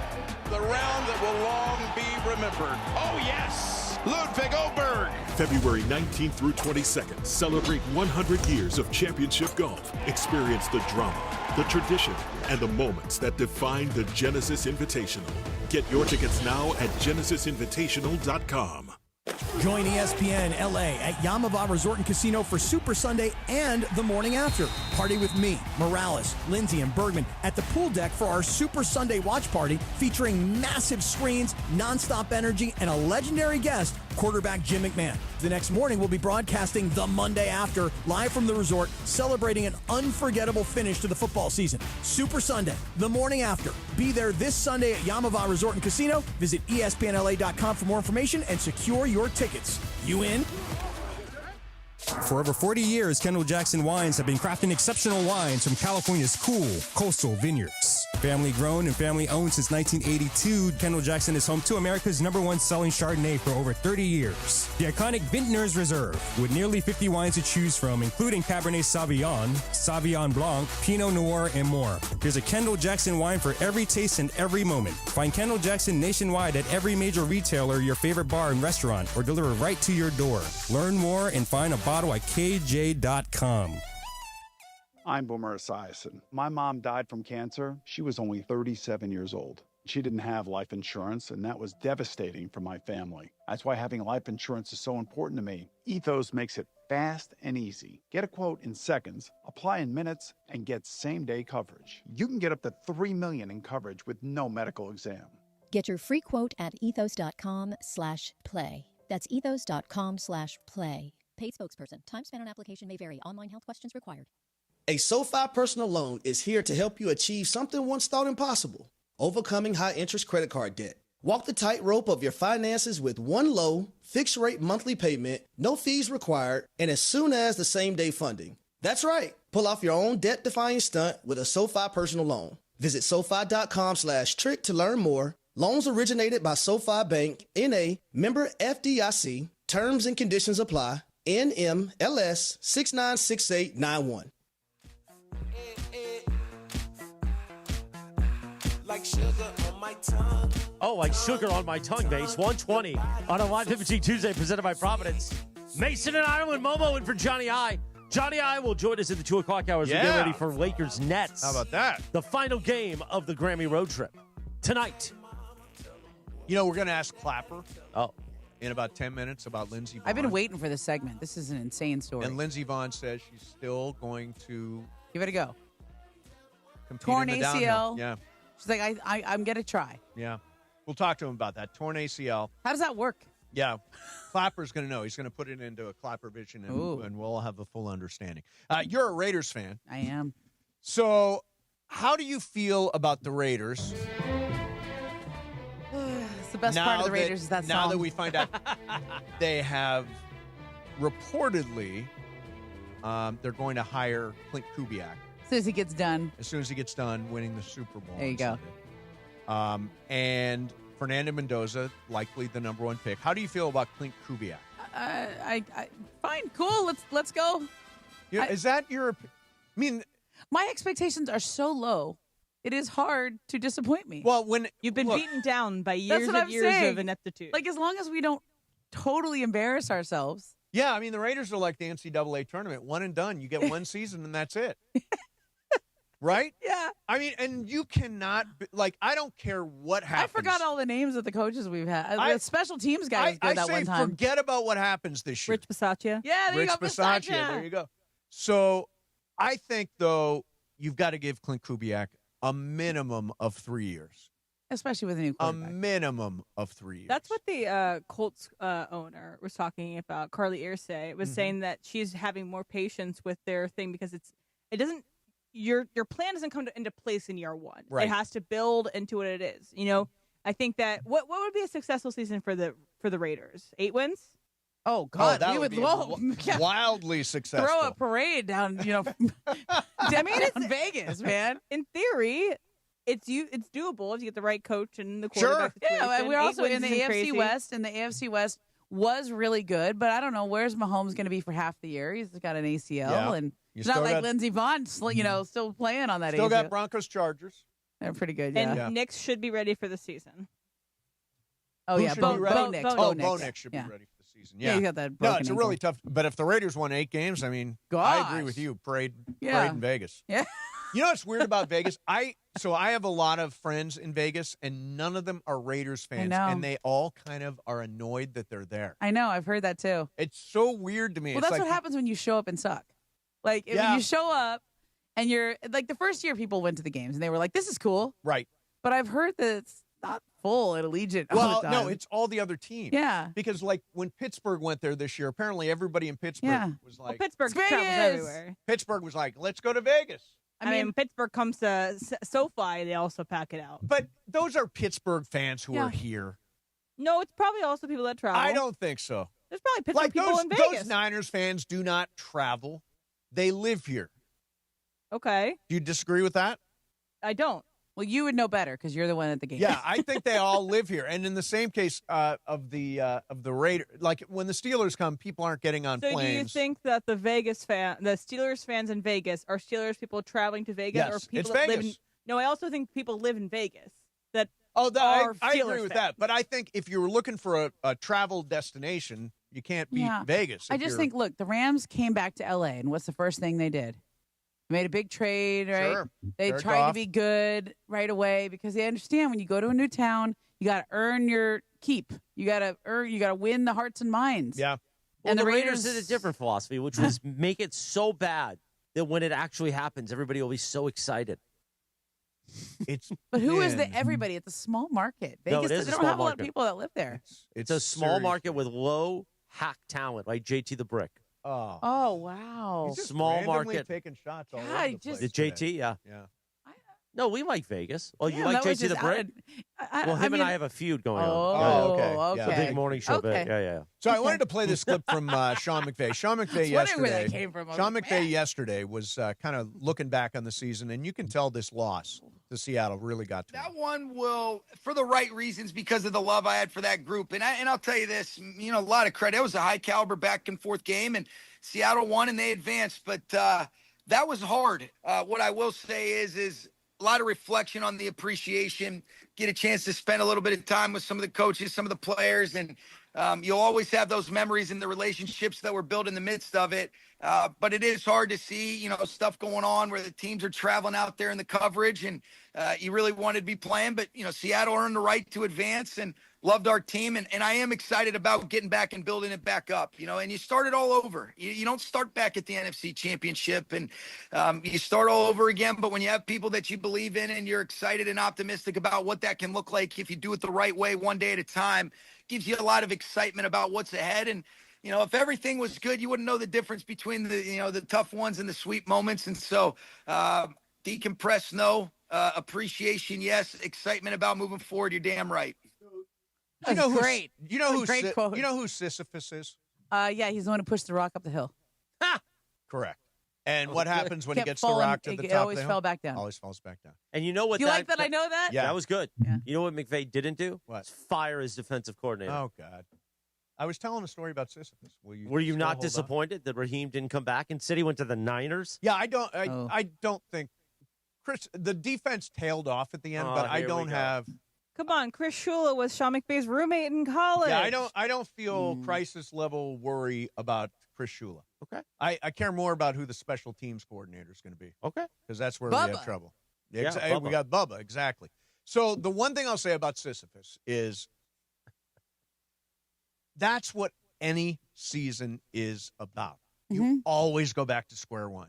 And if you think about the Rams, they dealt with whatever injuries that you started with the draft, move on to getting healthy and being healthy all year long and getting some lucky breaks here, some tough breaks there, getting all the way to the NFC Championship game, and all of a sudden the boulder rolls back down the hill. And you got to start all over. Baseball's especially like this. 162 games. Man, you're starting at the bottom of the mountain every single year, and it's a climb. And so to get that close, this as a Rams fan, to be that close to the Super Bowl and not get there, you don't know how many opportunities you're going to have in the championship game to get to the Super Bowl. A lot has to break your way to get there. And so that's why I think, and McVay has said, I never thought we were going to lose. It was never even entered my head that we were going to lose to the Seahawks. I just keep coming back to, I want to know what Matthew Stafford really played through. Starting with the back injury. We spent all summer talking about his back. Right. I had a back injury. I know how hard that is. I think he had an epidural at one point. He clearly had to manage that all season long. Yep. And then did he break his hand in that other game? Remember when he was He seemed okay. But he was playing. He definitely was like shaking his hand all the time. But he did have a great game against Seattle in the NFC Championship I mean, I game. think that guy played through everything. I wouldn't be surprised if we found out later they had like broken bones and the back was this, or he has a. Apparently, he will not have surgery in the offseason, so he doesn't need that. Yeah, so no okay, broken. or that they'll no announce. surgery. Yeah. I mean, remember when Freddie Freeman played that year and it turned out he was playing with broken ribs the whole time? Right. I feel like the way that Stafford played, like, He played so well. Why do you think? I honestly thought he didn't have any injury stuff this year until he hit his finger, and it definitely affected him in that game. But even on that last drive, he was 5 of 7 down the field in that Carolina game. Plays through everything. Yeah, I think he's amazing. Yeah, and he like is. when you deal with injuries like that and you suck it up and move on and figure out a way around things like that, you also realize how tenuous that is. Right. this season started with us just debating. Worrying about whether or not Matthew Stafford was going to be the available. backup quarterbacks. And instead he threw 47 touchdown passes. Should win the MVP. Yeah. All right. Hey, you want to see the big game in shared reality at Cosm? Just go to ESPNLA.com to enter for your chance to win a pair of Dome reserved tickets with a premium food and beverage package included. Again, that is ESPNLA.com, and you will feel like you're actually at the big game. All right, coming up next for you, how are you? Dr. Clapper joins us. We'll talk about that Lindsey Vonn thing next. Mason and Ireland, 710 ESPN. All gas, all Lakers. The Grammy road trip keeps rolling for its 8th and final stop as the Lake Show hits Brooklyn today at Barclays. Back to Marcus Smart. Alley-oop LeBron. Reverse dunk over his head, and the Lakers putting on a show.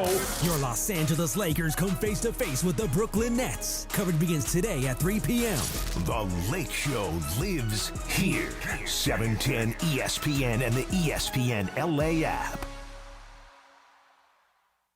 ESPN LA is bringing the action to Hollywood Park Casino for the House Rules Grand Opening Celebration. Happening Thursday, February 12th from 3 to 5:30 p.m. Join ESPN LA's DeMarco and Travis, as well as me, Chris Morales, as House Rules by Hollywood Park Casino, partnered with Legends Attic, the Southland's premier sports memorabilia gallery and store, officially opens its doors inside LA's hottest card room. Celebrate in style with great food, drinks, prizes. Meet Oral Hershiser and Isaac Bruce. More information at playhpc.com/events. Hey, it's John Ireland. Watching a Lakers game is so much more than just a game. It's the moments before tip-off, the people you're with, and the food you're sharing. That's why I love BBGO. Their food is bold and packed with flavor, so comforting and easy to share. Bowls for a quick meal, dumplings and fried rice for everyone at the table. Vibe on a wave of Korean food and culture with BBGO. Look for BBGO at your local grocery store, in the Asian and freezer aisles. BBGO for it, and bring something different to the table. ESPN LA family, I'm personal injury attorney Joseph S. Normand. 2026 marks 15 years that you've trusted me to represent you. When you're hurt and down, I'm honored to fight for you in personal injury cases when it matters most. Numbers don't lie. I'm the real deal. The voice you hear is a voice you get. If you've been injured in an accident, call 213-747-1234, 213-747-1234, or visit normandlegal.com. Normand Legal, built on trust, proven by results.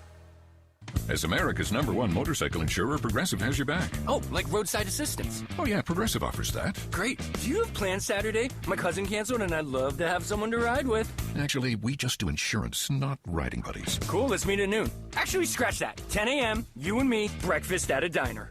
To be clear, Progressive has your back for insurance only. So get a quote and see if you can save. Okay, so if you beat me there, get me the Lumberjack Special. We can share. Progressive Casualty Insurance Company and affiliates. Roadside assistance may require comprehensive coverage. Access to education changes lives. That's why National University provides flexible online and hybrid programs from associate to doctorate degrees. Since 1971, NU was built to serve non-traditional working and military learners nationwide. NU understands the demands of work, family, and service. Each year, more than 130,000 learners trust National University to move forward. Visit nu.edu to learn more.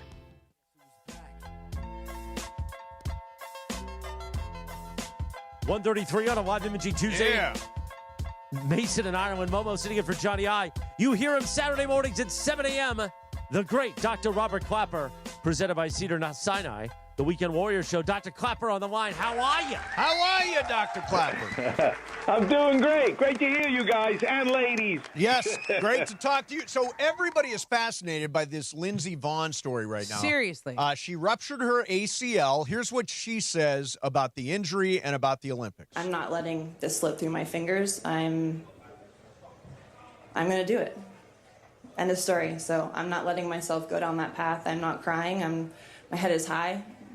I'm standing tall, and I'm going to do my best, and whatever the result is, that's what it is, but you can never say I didn't try. So can she do it? Can she be effective in the downhill with a ruptured ACL, Doc? Wow, that's like Kobe Bryant all over again. Yeah. Wow, that's fantastic. What a great soundbite. Okay, well, a couple of things to tell you. First of all, whenever you talk about a professional athlete, you have to look at their history. In 2007, she sprained. That's a microscopic tear of her ACL in her right knee. It wasn't until 2013 that she ultimately completely tore the ACL in that right knee. So you got to look at her history. She's able to actually ski on a not-so-great ACL and won gold medals. So now we have and she even has, last year, she had a unicompartmental replacement. She has titanium and plastic in her right knee. You know, other than Andy Murray, the tennis player, and Isaiah Thomas, the basketball player, you don't see professional athletes playing with an implant. So she is going to do it, and here's why. The joint itself, our knee joints, are stable for 3 reasons. Number one, the shape of the bone. It's like a jigsaw puzzle. Okay. The femur, your thigh bone, fits into the tibia like a ball and socket type joint. And so the structure itself gives you some stability so it doesn't come apart. The second thing is you can fire your muscles. Go ahead and look at your hand right now, the back of your hand, and wiggle your index finger, okay? That's your pointer finger. Your index finger, right hand, for example. Just look at the back of your right hand, and now wiggle, Momo, your index finger. You see how wobbly it is? Yeah. But it's not going to dislocate because the static stabilizer is your ligament. Yeah. But now what I want you to do is pretend you're about to hold something in your hand. You fire simultaneously your flexor and your extensor tendon. Guess what? You now dynamically have stabilized your joint. You're not going to be able to wiggle it. Well, the same thing is true for the knee. So the bone is a jigsaw puzzle. That stabilizes it. The muscles, when they fire around your knee, they stabilize it. And then the final thing is the ligaments. And some people, and Lindsey Vonn is one of them, that is not so dependent on their ACL like other people, where the other structures, the other ligaments, can work as secondary stabilizers. No doubt in my mind she's going to ski with a brace and probably blow everyone's mind. Wow. Doesn't it really hurt? Yes. It does really. Is that what it is? Like, I bet really she's hurts. super inflamed, But- like probably swollen up like a beach ball at this point. How many times did you remember when Vanessa put on Instagram the picture of Kobe Bryant's ankle? It looked like an eggplant, and he played on it. Do you know how much that hurt? But some people are able to compartmentalize and not think. It's almost like an out-of-body experience. Can she do anything worse to her knee by doing this now? Can she make it worse? You don't have the stabilizing structures, so you can. She'll be in a brace, so I doubt she will. Okay. All right. Let's talk about I'm just getting. let's talk about baseball here. Kike Hernandez, who's going to wind up on this Dodgers roster before the season is up because, he does all of his best work in the playoffs. He has a left elbow extensor muscle repair surgery. What is that? So are you ready for a clap revision? Yes, Steve? I love a good clap revision. Because this will come into handy when we talk about some other injuries, whether it's Blake Snell or Drake May. I want you to imagine you're getting in your car and you're putting on your seatbelt. And, lo and behold, there's some kind of accident that you're involved with now. The bumper works, then the seatbelt works. Thank God the airbag didn't work. Okay. But if it's a severe enough injury, your seatbelt, in some cases, you do enough ER call like I did, you literally break the seatbelt. It like rips off of the chassis of the car. It's dislocated from the bolts that are bolting the seatbelt. Right. That's different than if you have a mild fender bender where the seatbelt fires and you stretch it out a little bit. So when you get in your car the next time, what do? You just cinch up the seatbelt, right? Because it got stretched a little bit, but it's still attached to the car. Kike Hernandez has basically broken the bolt that attaches the seatbelt to the car. So his surgery is literally to find the broken piece, and we drill holes in the bone and we literally reattach it. And the scar that will take place will make that elbow stronger than it was even before. How long does that take to come back from? So it takes 6 weeks for the mending of the bone to take place, and it's not going to go anywhere because of the surgery itself bolting it together. It takes 6 weeks for that to heal, but anytime you're talking about a joint and surgery, you need to get flexibility back. You need to get your range of motion back, and then on top of it, you need to get your strength back. So this kind of an injury takes 3 months, 6 months, 9 months before it's 100%. All right, last one. The big game, the Super Bowl, is Sunday. Yes. Drake May has some sort of shoulder injury. He's listed as – is he listed as – question? I don't know what his – Let's see what they do. I'm not sure what designation they're going to put on. He's going to play. But the shoulder injury seems to me that no matter what, you're going to play in the Super Bowl, right? You are totally right. And I looked at the injury. He got thrown into the turf, and he really is at risk for an AC joint. He's at risk for his posterior capsule, all of those things. But, man, is that a big, strong dude. He is unbelievable. So here's the clapper vision for you. Okay. Drake May definitely got hurt against the Broncos. He really did hurt his shoulder. So whatever controversy people talk about, he was actually hurt. But he stretched out his seatbelt, right? He didn't rip it in half. He didn't pull it out of the chassis. He stretched the belt. So over time, rehab, you're able to strengthen the muscles around his shoulder. Guess what? You're able to cinch up the seatbelt back to the right length to keep you nice and safe in the car. Drake May is going to be 100% for the Super Bowl. All right. And he's going to lose, right? I don't know, Steve. If you ask me, I think the Patriots are going to beat Seattle because I think Sam Darnold. You are literally the first person I have spoken to anywhere in my life that says New England is going to win. You know why? Because a leopard don't change its spots. And you and I know Sam Darnold's going to figure out how to throw an interception. No, come on, Sam. We're all rooting for Sam. We are. Great Go story. USC. Fight on. All right. Thank you very much, Doc. Appreciate it as always. Talk to you next week. Thanks. All right. And don't forget Weekend Warrior every Saturday morning, 7 a.m. right here on ESPN LA and the ESPN app. All right. Guess what is the hot new thing in baseball? What? Bidets. Oh, I love me some We will talk about that coming up next. Mason and Ireland, 710 ESPN. Afternoons with DeMarco and Travis. From breaking down the game to breaking down headwear choices nobody asked for. I got a tip or no tip. Okay. Tip or no tip, LeBron would prefer to play in a do-rag. That's messed up. That is messed up. I thought you were serious. Come on, the dude can still ball, but there's some things we can't get away from. You see him work out with the do-rag on, you know he wants to play in that do-rag.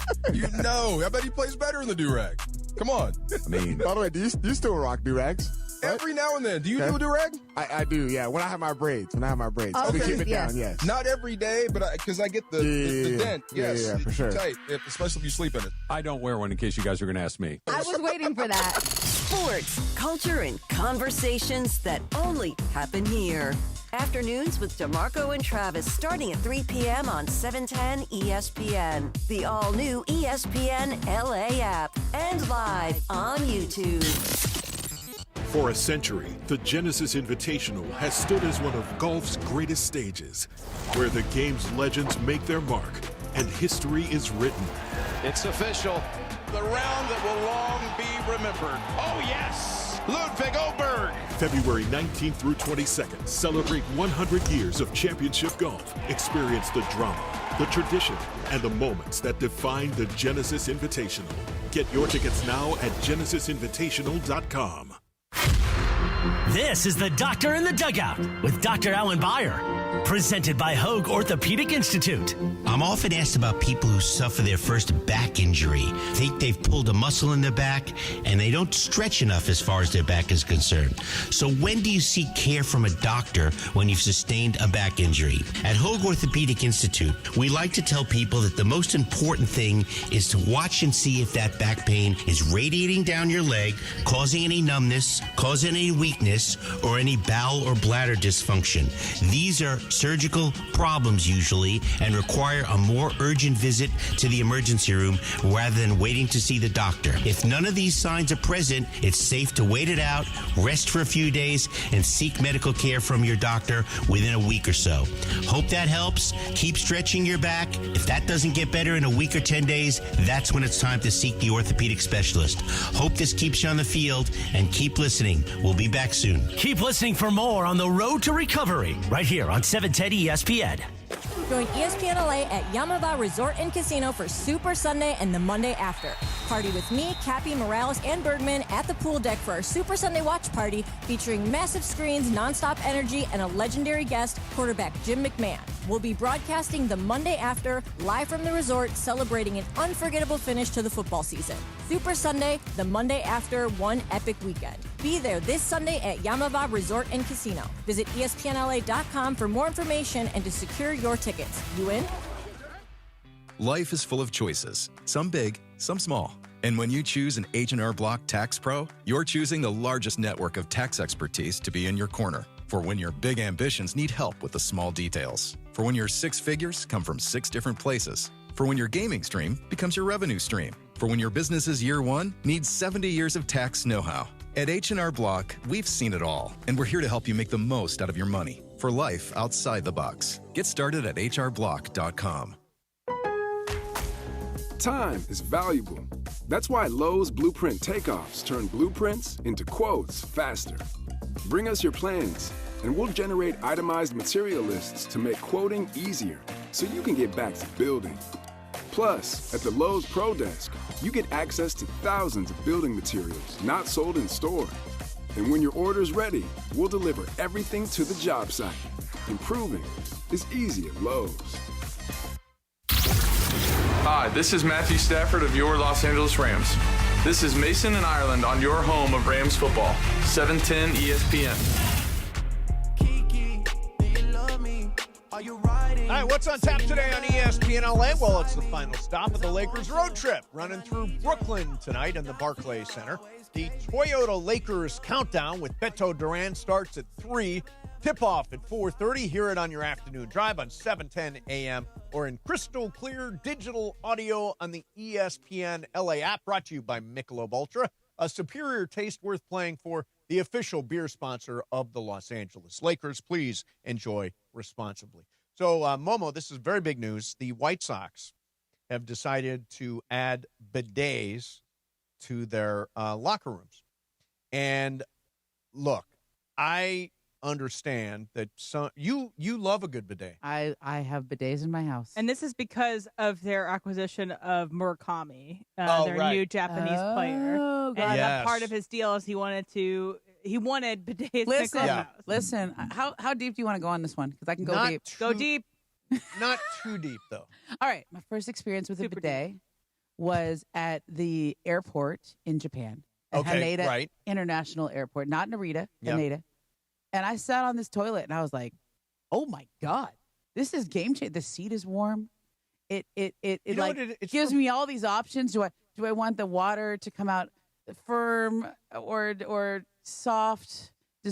How warm do you want it to be? Just air. It's just air. See, I think it's lazy. I think it's lazy. Do the work. Do the work yourself. No, dude, it's way cleaner. You can't do the work as good as it should be done. Yes, listen. If you go to Europe, they got every toilet has a bidet, and those are not real bidets. No, those are real bidets, but those are not the kind of things that you want in your house. That's like cold water. You've got the thing in the toilet seat that shoots the water up at you, and then you go through. It's like going through a car wash. It is. It's like the big dryer comes along. You sit there waiting for yourself to be dry. Okay, so I'm really into this. I learned all about this. This is a COVID purchase for me. Okay. We were all home, and there were toilet paper shortages, Yeah, sure. And, this is I've always been thinking about that bidet ever since I went to the Haneda airport. Mm-hmm. It's environmentally friendly. Okay, so the real bidets, the big Totos. Is that what you have? No, those are way too expensive. Those are like $8,000. So I'm not spending $8,000. But you can go to Costco and you can get the seat, just the seat, and then you install it on your toilet seats. Those are like $300, $400. And they get nice and warm. Oh, no. You don't like a warm toilet seat? No, it's actually kind of weird. It feels like somebody else was just sitting there. Yeah, I guess pressure, right? It does. It seems like, somebody must. Yeah, but it's like you wake up in the morning, it's cold, and you're gonna just like sit there and chill for a minute, and reflect on your day, and it's nice and warm.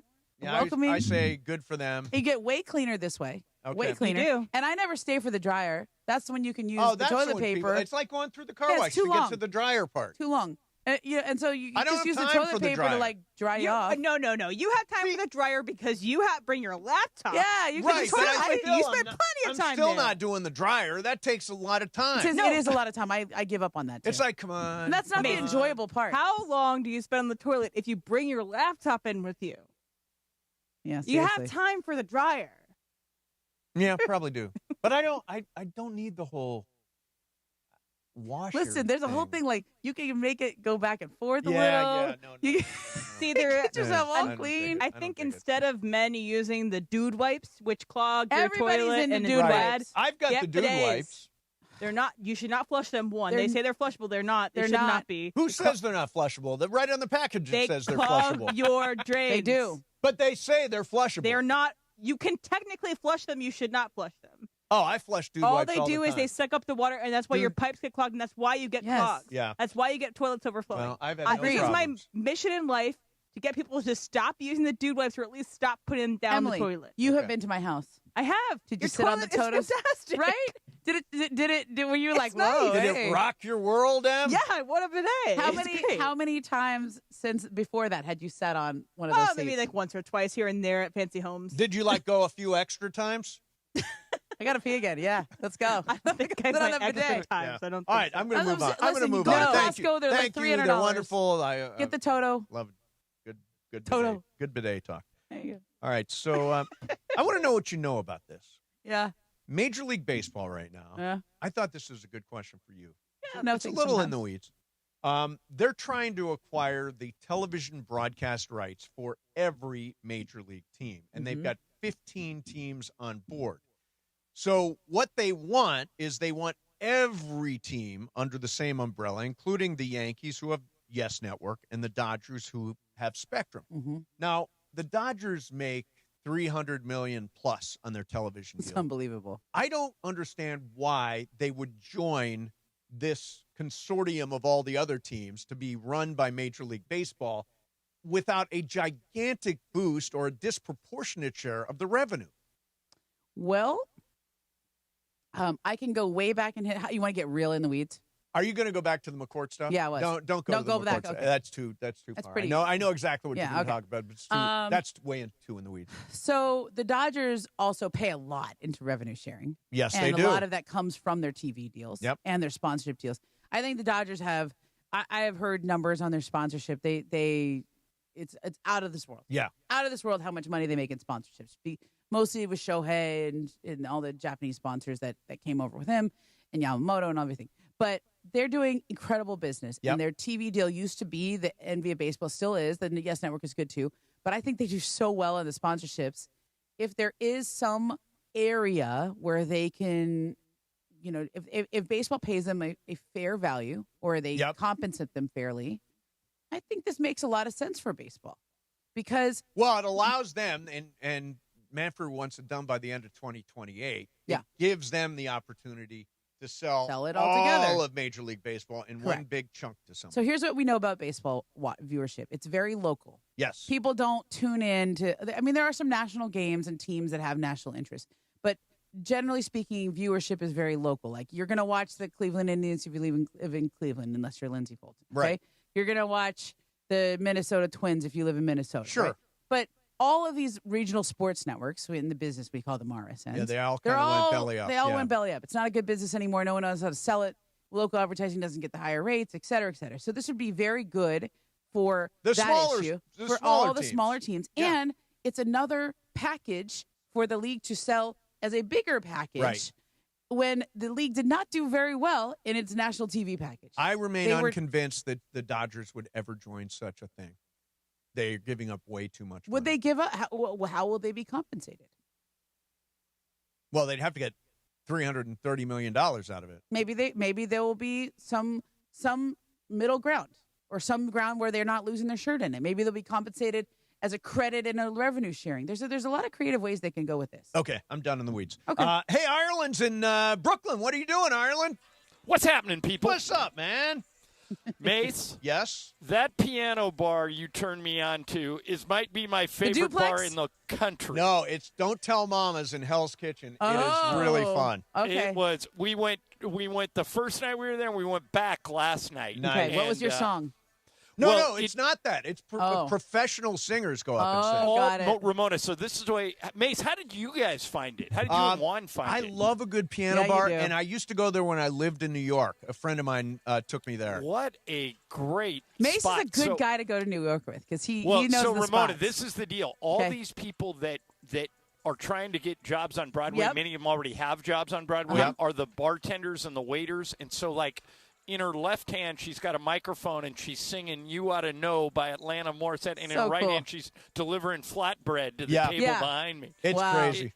Well, we went to the Duplex. That was where you took me down in the Village. Yeah, that's different vibe. Don't Tell Mamas is a much better vibe. It's much more like professional Broadway people going in and singing and blowing your mind. John, the one thing I'll say is, isn't it incredible how many people in New York that sing like that don't have jobs on Broadway? Like, there's so much talent in New York. So last night we went to go see Great Gatsby, which is a great show. Yeah, did you like it? If you were looking for something to go to, it was really good. And then we go into Don't Tell Mamas, and everybody's singing, and they could have been in the chorus for Great Gatsby. Totally. I mean, they were all that good. But So it good. was, it's been a great trip. It's really long. I mean, I've been home for 13 days. Yeah. So we're hoping to get a win here. And I can't figure out Ramona, I think the Lakers, this is just me, I don't know anything, I haven't been talking to anybody. I think the Lakers are unlikely to make a trade. What do you think? Maybe something at the margins. Yeah, maybe. Right. I gave her, we did it like Prize Picks. Yeah. More than or less than 0.5. Half of. I took the over. She took the over. Like she expects one. Maybe one. I would take the under. Would you really? I would. Yeah. Wow. But I wouldn't bet a lot of money on it, and I wouldn't be shocked if Ramona's right. Because they do have a lot of expiring contracts. Yeah, people want those. Right. And so, and a few of those expirings aren't playing a lot. Right. And so, like, you just thought there was just a weird trade that doesn't make any sense to me between Chicago and Boston. Oh, with Vucevic? With Vucevic, right? Vucevic going to Boston, which will help the Celtics significantly. And Anthony Simons is a really good player going to Chicago. But Ramona, Chicago has like 9 guards now. I think Kobe White could be moved. Right, but I mean, look. So, like, he's do a big extension. I don't think Chicago's done. I hope not, because otherwise it doesn't make sense. And then I like that. I like that Utah. I think Utah made a really good trade. Yeah. Although Momo made an interesting point. She says that their pick is top 8 protected, and if they get too good, then Oklahoma City is going to wind up with their pick. They will not get too good. Even with they're really JJR? good at tanking. I think you will see Triple J in an extremely limited form for the rest of the season. Oh, interesting. Yeah, that's exactly. Ramona, do you agree with that? Yeah, 100%. I was surprised that Jaren moved now, because there was a lot of teams that I had heard were watching that or trying to get in on conversations with him, and it made a lot of sense to move him now because his number's smaller right now. But I thought the return would be a little better. Like they could get a good young player out of it. 3 first-round picks. Yeah, they wanted the pretty good. Isn't happening anymore. Like, you know, when Mikal Bridges and Rudy Gobert got traded for like an insane amount of picks, everybody in the league went, well, that's never happening again. 3 first-round picks is pretty good. And guys, I think if Giannis gets traded, it could be more than 3. Ramona, do you think Giannis is getting traded? I would say most people I talk to don't think so. I don't think so either. I think it's going to happen in the summer. It just doesn't make sense now for them. This is not when they're going to get the best offers. I'll use the Lakers as an example because that's the team I work for. The Lakers have 1 first-round pick they can trade between now and the deadline. Yes. And after the season ends, they have 3. Yep. So you can bring more teams in. I'm not suggesting that the Lakers are the front runners to get Giannis or anything like that. No. But the Lakers are an example of a team that has limited assets now and have many more to trade after the season. Right. Same so with that's the Knicks. why I think Giannis might not move. And also all those teams that are contenders this year that are sort of not in the discussions right now. Well, only one of them can win. Yeah. All right, we're going to do more NBA trade talk coming up. John's in Brooklyn getting ready for Lakers Nets. Momo's here. She's officially an insider. Oh. So we got all that coming up along with some Fast Track next. In the meantime, big game almost here. No better way to cash in during America's biggest sporting event than with Prize Picks, where it always feels good to be right. And this week, Prize Picks has a special max discount for the game. It's live in the app right now. Drake May needs just one passing yard for the max discount to win. That's it. One passing yard. Just add one other player to your lineup, and if your pick hit, you can cash in. Prize Picks, so easy to play. Just pick more or less on 2 to 6 player stat projections. If you get your picks right, you can cash in. Download the Prize Picks app today. Use code MACE, M-A-S-E. $50 in lineups after you play your first $5 lineup. That is code MACE, M-A-S-E. $50 in lineups after you play your first $5 lineup. Prize Picks, it's good to be right. Mason and Ireland, 710 ESPN. The home of Rams football, and now the home of The Rich Eisen Show.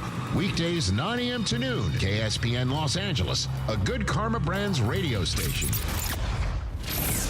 Your Lakers. And now a steal by Jackson Hayes, and now he's got to run out. Your season, your home. Slam dunk, he did a dipsy-do between his legs and dunked it.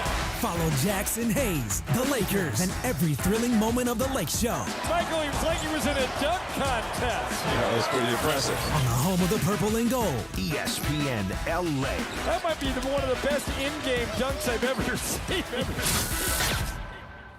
For over 40 years, Kendall Jackson Wines have been crafting exceptional wines from California's cool coastal vineyards. Family grown and family owned since 1982, Kendall Jackson is home to America's #1 selling Chardonnay for over 30 years. The iconic Vintners Reserve, with nearly 50 wines to choose from, including Cabernet Sauvignon, Sauvignon Blanc, Pinot Noir, and more. There's a Kendall Jackson wine for every taste and every moment. Find Kendall Jackson nationwide at every major retailer, your favorite bar and restaurant, or deliver right to your door. Learn more and find a bottle at KJ.com.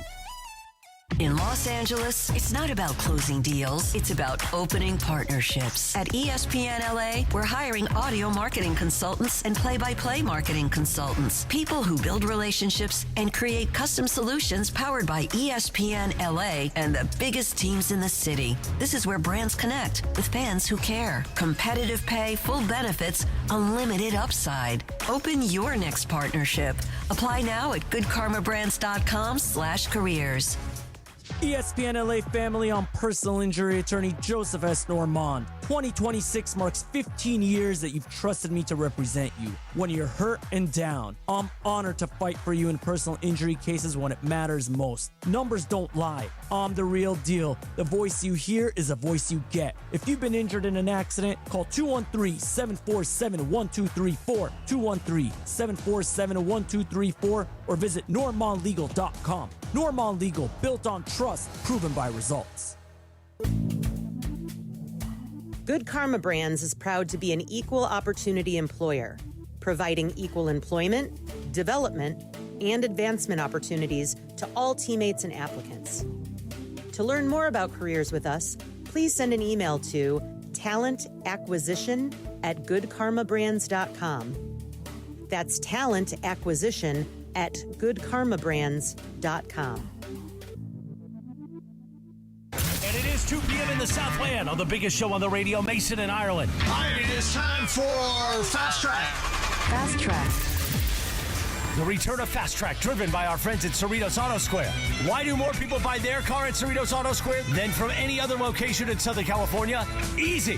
With 24 dealerships side by side, car shoppers can find the right car at the right price at the right location. Cerritos Auto Square. Learn more at CerritosAutoSquare.com. Time for Fast Track. Down low is 350Q, 3.25 horsepower, 4-speed, 410 gears, 10 coats of competition orange, hand rubbed lacquer with a blue plane manifold, open race cams. Fast Track on Mason and Ireland. Time for Fast Track. Take it away, Mace. And here we go. Zoom, man. Before I get to my Fast Track, the road to the Lombardi continues at Yamava. It's Super Sunday. Yeah. It's taking over the pool deck.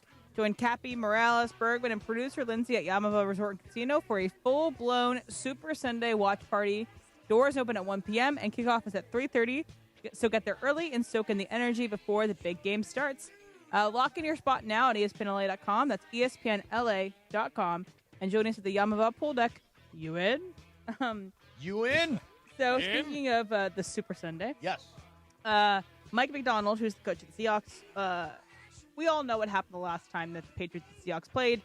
The Seahawks were intercepted on the 1-yard line instead of handing the ball off to Marshawn Lynch. That is correct. They threw the ball. The year was 2015.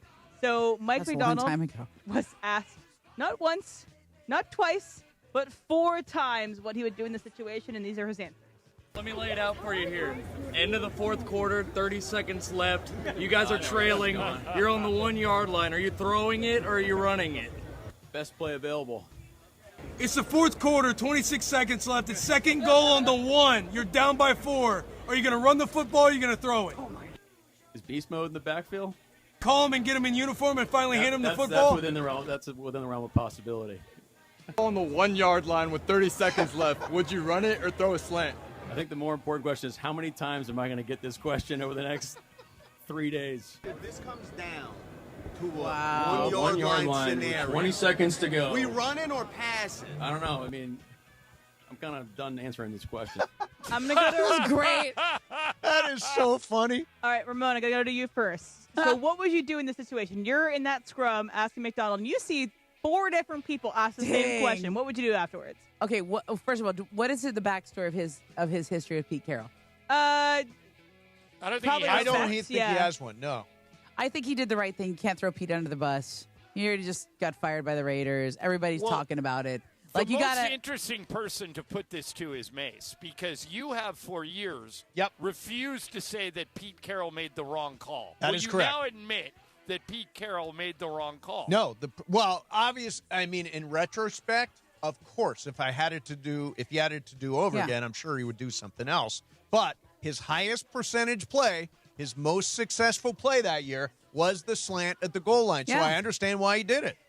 I don't, because he had Marshawn Lynch and it was only second down. So if he was going to do it, I would have done it on 3rd or 4th down, because obviously he was down 4. He had to go for it. I thought it was one of the – and I love Pete Carroll, even though the Raiders fired him and it didn't work out. I think Pete Carroll's a great guy, and he was great for USC in the city. It was one of the worst examples of overcoaching I have ever seen in my career, and he has to live with that. And I don't understand people defending it. It was a complete brain cramp. Yeah, he needed 1 yard. So they scored. Let's see, they had 3 touchdowns that way in 2015. I guess is the year, right? Mm-hmm. Marshawn Lynch was in that situation multiple times. His touchdown rate from the 1-yard line was 45%, ranking him lower among backs in similar situations. Right, but he would have had 3 potential cracks at it. Right. Yeah, look, it obviously didn't work, but I, for one, do understand why he did it. Mm-hmm. I mean, if it was a high percentage play, it means they've been doing it a lot that year, which means the Patriots probably knew it was coming. How did you not know beast mode was coming? But then it's just, you can't stop beast mode because of course you can. He was only successful 45% of the time from the 1-yard line. Also, second down, you try this once, and the idea is then you can try to run it on 3rd and 4th if it doesn't work. Well, the reason I don't like him calling it on second down is because, he got intercepted. Yeah. But let's say that they would have lost yards. Then they would have had to throw. Marshawn Lynch wasn't going to lose yards. So that's why I think if you talk to most Seahawks fans, they just – Pete was great for them, took them to 2 straight Super Bowls, should have won both, but that was overcoaching and he blew it. Yeah. And by the way, I'll say this, too. Against Texas, on 4th and 1, Reggie Bush was on the sidelines. Yeah. I know. That's another mistake. If you put Reggie Bush on the field, then they have to account for him, even if you don't give him the ball. Yeah, so Pete had that club in his bag to face plan in pretty big moments. I think that was Malcolm Butler making an unbelievable play on a high percentage chance at the goal line. And he also had 2 weeks to scout, and they knew that was one of their go-to plays on the goal line and probably had a pretty good idea that was coming. Oh, they had a pretty good idea that Marshawn Lynch It's just like was the only scout. successful. We didn't see that. It's like the We scout saw the interception. who knew. Right. I mean, look, if you look back at it now, it's easy to say it's stupid. Yeah. In the moment, Right. I was okay. Yeah, that's true. That's true. I mean, it's look, easy to. what's the most famous home hindsight's run? 2020. One of the but- most famous home runs in baseball history, Gibson's home run. Right. It's because they knew that Eckersley threw a backdoor slider when he got Yep, ahead. that's in the, true. Right?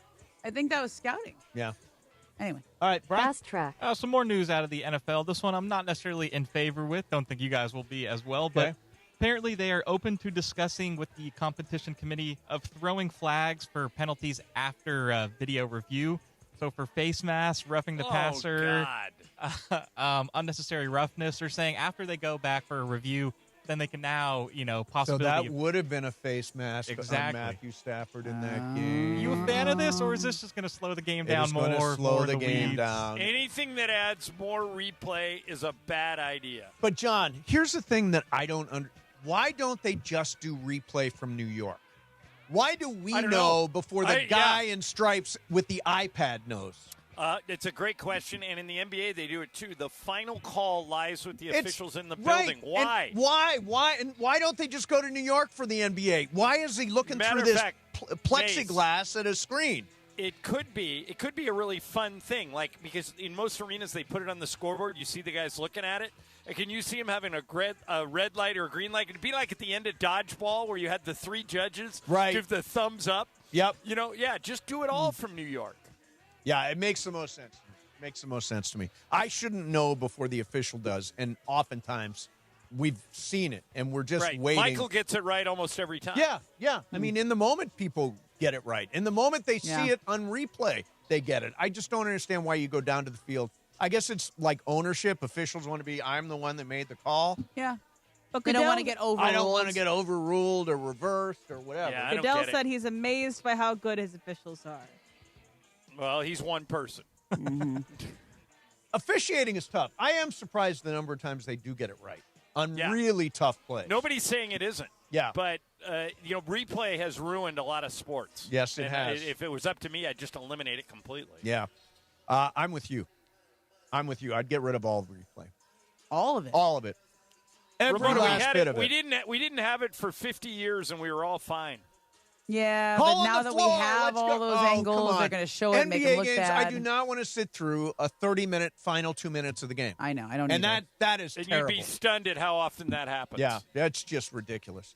All right, so let's talk trade deadline a little bit, John. You now have the sense that the Lakers, and by the way, I've not expected, I think I said this week, don't have high expectations if you're a Lakers fan for something big to happen this week. John, your sense is now it's probably a stand pat and wait for the offseason when the Lakers have more stuff that they're able to trade. To me, it is. But now we could get an alert here in 10 minutes that the Lakers have traded 4 people. I don't know. Can you exactly see the what whole board, by the way? I cannot. Oh. So, Only but Rob Rob can. And so I don't know what else is out there. But my sense of it is that because the only players other teams would call on are guys we wouldn't trade. It'd be Luka, Right. Austin, LeBron. Sure. So that makes it harder to do a deal. And we'll see if they can pull a rabbit out of the hat. I'm not putting it past them. Rob normally does make, he's like Andrew Friedman. He normally does make a deal every year at the trade deadline. I just don't sense that one is happening. So- But we've got what? It's noon Thursday, right? Right. Yeah. So we've got a little under 2 days. Yeah. Here's the thing they could, if there's a team against the cap, aren't expiring contracts really valuable to them because they get under the apron? Yes. Isn't there some team that would say, oh, yeah, Maxi Kleba expires, Gabe Vincent expires, Rui Hachimura expires. Let's put that package together. Those are all walk-away guys at the end of this year. It gets us under the apron. That's the way I think it makes sense for a Right, team to but actually do a deal. you play that out to the end, and Ramona, I'm particularly interested in what you think of this. That's true. The Lakers have expiring contracts which other teams would find valuable. But what the Lakers don't want to do is tie up their cap space next year. So anybody they have coming back in a deal like that would most likely be an expiring contract. Like the reason DeAndre Hunter to me didn't make sense is he had $25 million Correct. coming next year. Right. And so he ended up going somewhere else. I think they value, LeBron is either coming off the books or playing for much less next year. Yes. And all those expirings you were talking about, Mace, all go away. Right. So it gives them an opportunity to – and Los Angeles is a destination where most people want to play. Some of the players that are expiring this year can just sign an extension. Right, like Rui Hachimura, I think you'd want to find a way to keep. He's the best three-point shooter right off the bench. Yeah, and the question is, I think that they went into this year saying we're going to keep our cap space for this summer and definitely for the summer of 27. They understand what's going. They're going to have to re-sign Austin. That's going to tie up some of that. Luka's re-signed, and everything else they're going to try to leave flexibility for because that's when they're really going to try to find the next piece. Right. The other and piece. if you listen to Rob in interviews, the word you just used, Ramona, is one of his favorite words: flexibility. Mm-hmm. He values that right along with great players. Yeah. If you have flexibility to make and keep in mind, like I said before, at the end of this season, the Lakers would have the ability to trade 3 first-round picks. Right now, they can only trade 1. So that's why I think they might be more active in the summer than they are over the next few days. But I could be totally wrong. I haven't talked to Rob. I don't know. I am going to say John is right on it here. Okay. I think Momo, you think he's right on it too, right? Yeah. Well, she thinks they may. You think they may make a deal maybe around one. the Something margins. around the margins, maybe. Yeah. Nothing Like, significant. Look, Dalton's not playing very much. I don't know if he has value, but maybe you just do something different. Kleba doesn't play very much. I want to hear that conversation. Rob says, "Okay, we'll trade you Dalton Connect and Maxi Kleba. What are you giving us?" I mean, not much. I mean, you're just going to do a sort of a even exchange. Yeah. You know, it's just going to not going to be inspiring. All right, coming up next for you, more Fast Track. Plus, we'll talk to John about the Harden thing, which popped up. James Harden now has either requested a trade or the team has decided to trade him. That trade is coming up. And the rumor is Cleveland and Darius Garland. We'll get into some of that coming up for you as we work our way toward the trade deadline on Thursday. And again, more Fast Track coming up next. Momo's here. Ireland's here from Brooklyn. Mason, Ireland, 710 ESPN. It is Fast Track on Mason and Ireland on 710 ESPN, the all-new ESPN LA app, and always on YouTube at ESPN Los Angeles, driven by Cerritos Auto Square. And it is time for Fast Track. Fast Track. Why do more people buy their car at Cerritos Auto Square than from any other location in Southern California? Easy. With 24 dealerships side by side, car shoppers can find the right car at the right price at the right location. Cerritos Auto Square. Learn more at CerritosAutoSquare.com. Time for Fast Track. More Fast Track next. Presented by Robinhood. He crosses, spins, pulls up. With Robinhood Prediction Markets, buy or sell your predictions all game long. No house odds, just you versus the market. Put your sports IQ to work. Trade every shot, block, steal, run, and moment that shifts the game. With Robinhood Prediction Markets, trade every play. Visit Robinhood.com/predict to start trading. Futures and cleared swaps trading involves significant risk and is not appropriate for everyone. Event contracts are offered by Robinhood Derivatives LLC, a registered futures commission merchant and swap firm. For a century, the Genesis Invitational has stood as one of golf's greatest stages, where the game's legends make their mark and history is written. It's official. The round that will long be remembered. Oh, yes! Ludwig Oberg. February 19th through 22nd, celebrate 100 years of championship golf. Experience the drama, the tradition, and the moments that define the Genesis Invitational. Get your tickets now at genesisinvitational.com. Join ESPN LA at Yamava Resort and Casino for Super Sunday and the morning after. Party with me, Morales, Lindsay, and Bergman at the pool deck for our Super Sunday watch party featuring massive screens, nonstop energy, and a legendary guest, quarterback Jim McMahon. The next morning, we'll be broadcasting the Monday after, live from the resort, celebrating an unforgettable finish to the football season. Super Sunday, the morning after. Be there this Sunday at Yamava Resort and Casino. Visit ESPNLA.com for more information and secure your tickets. You in? My name is Whitney Allen, and I'm a widow. My husband, Ryan, died. We never thought we'd ever have to use life insurance, but the unexpected happened. With Ethos, signing up was fast and 100% online. You can get a quote in seconds, apply in minutes, and get same-day coverage. No medical exams, and you can get up to $3 million worth of coverage. I'm grateful we were prepared. Get your free quote at ethos.com/game. That's ethos.com/game. Paid spokesperson. Time spent on application may vary. Online health questions required. Empower. Ellie here is getting the sleeve she's always dreamed of. She worked with Empower and planned for her next move, so she got good at money. Now she can be a little bad. Oh, by the way, you spelled journey wrong. No worries. She can afford the cover-up, too. Ooh, check out my tat. It says, invest well, live a little. Start today at empower.com.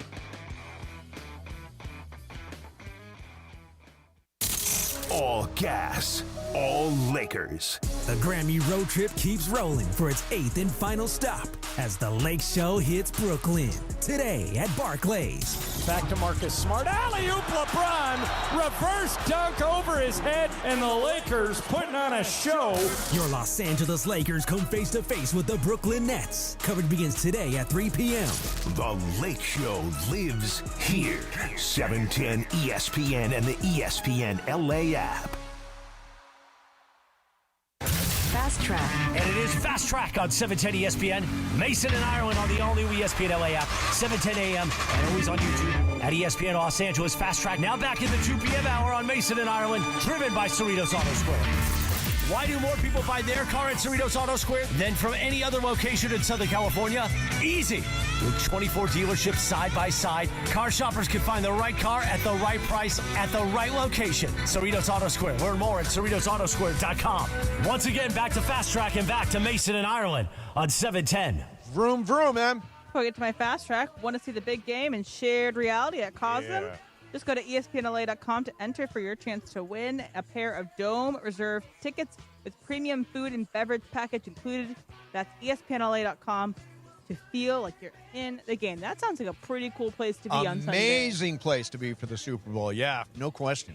So the Winter Olympics is coming up, and you know what? Sometimes you can make a difference by just standing up and speaking up on a person, and I'm going to explain why. Okay. So there is a Spanish figure skater. His name is Thomas Lorenic Guarino, but I could be butchering that. Of course. Probably are. I probably am. But he competes to a Minion song. So he dresses as a full Minion from the Despicable Me movies. Cool.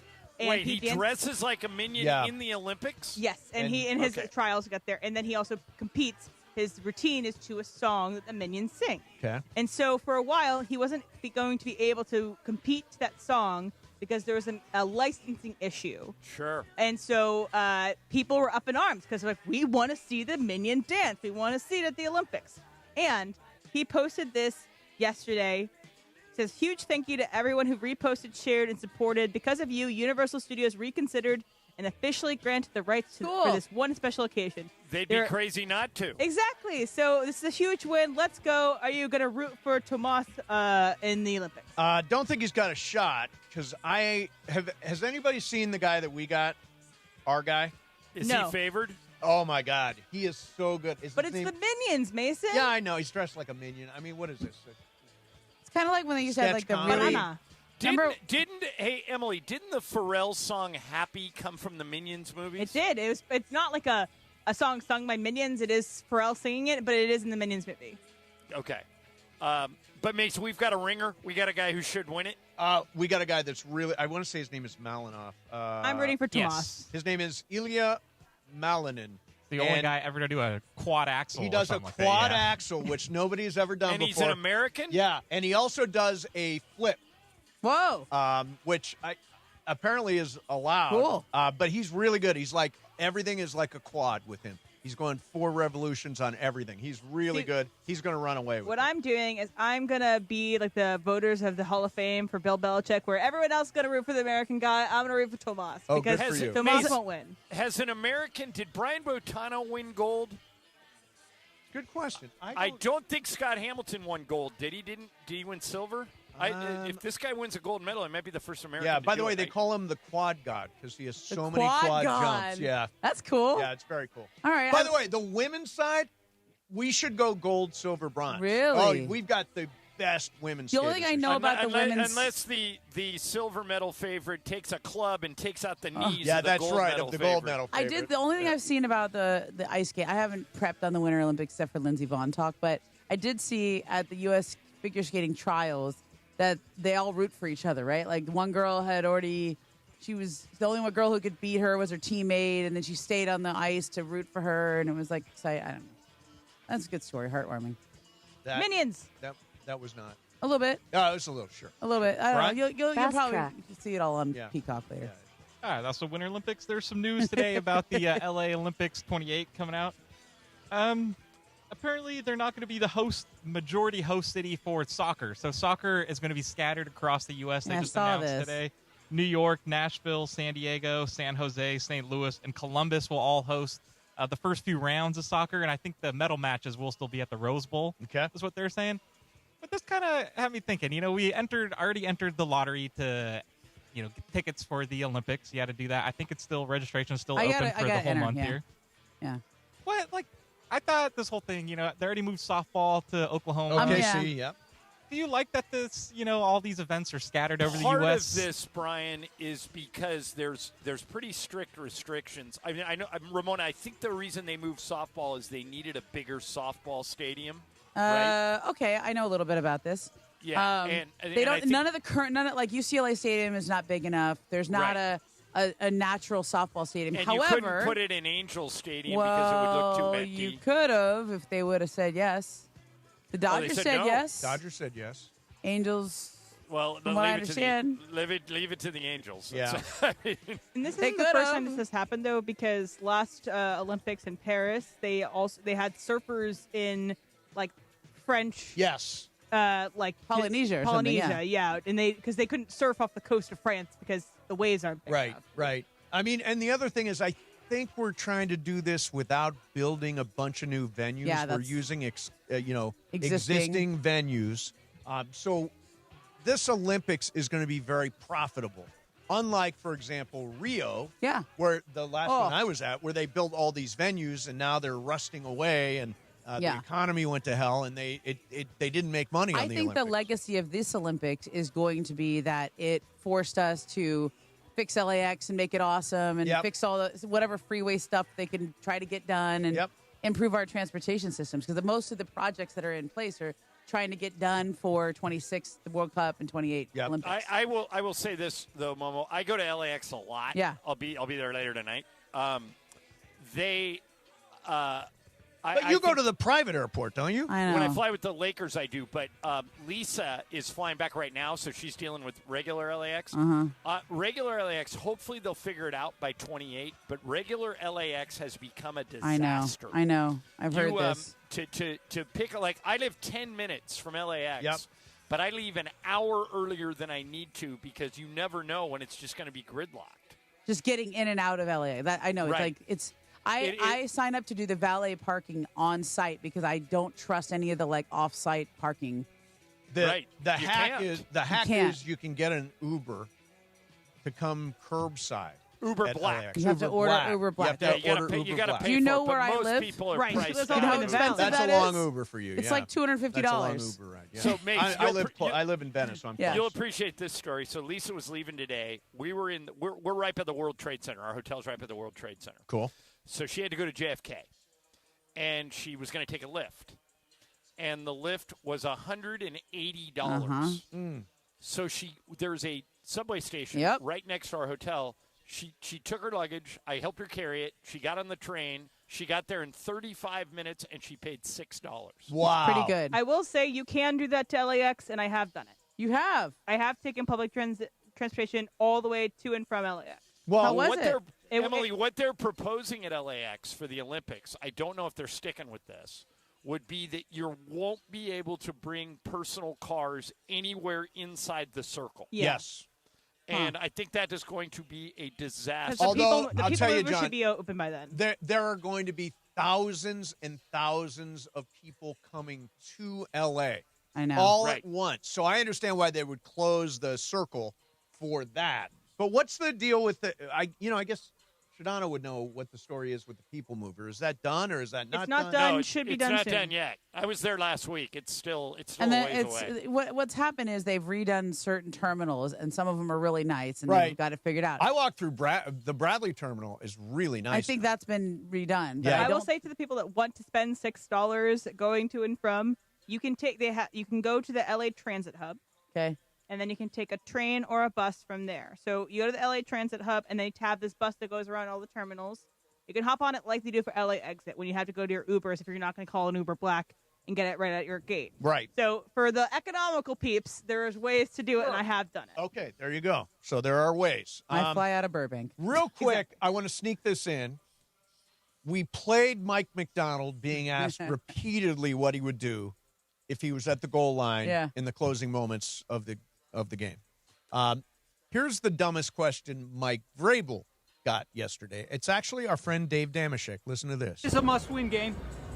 A must-win? Yeah, I think every time we go out, there's a must-win game. I mean, it's kind of the attitude that I've always taken in the National Football League. Is the Super Bowl a must-win game? He really said that? So, Mace, that question, this we is love like a bit love he Dave. does, right? Oh. Yeah, but we love Dave. That question was so stupid. Yep.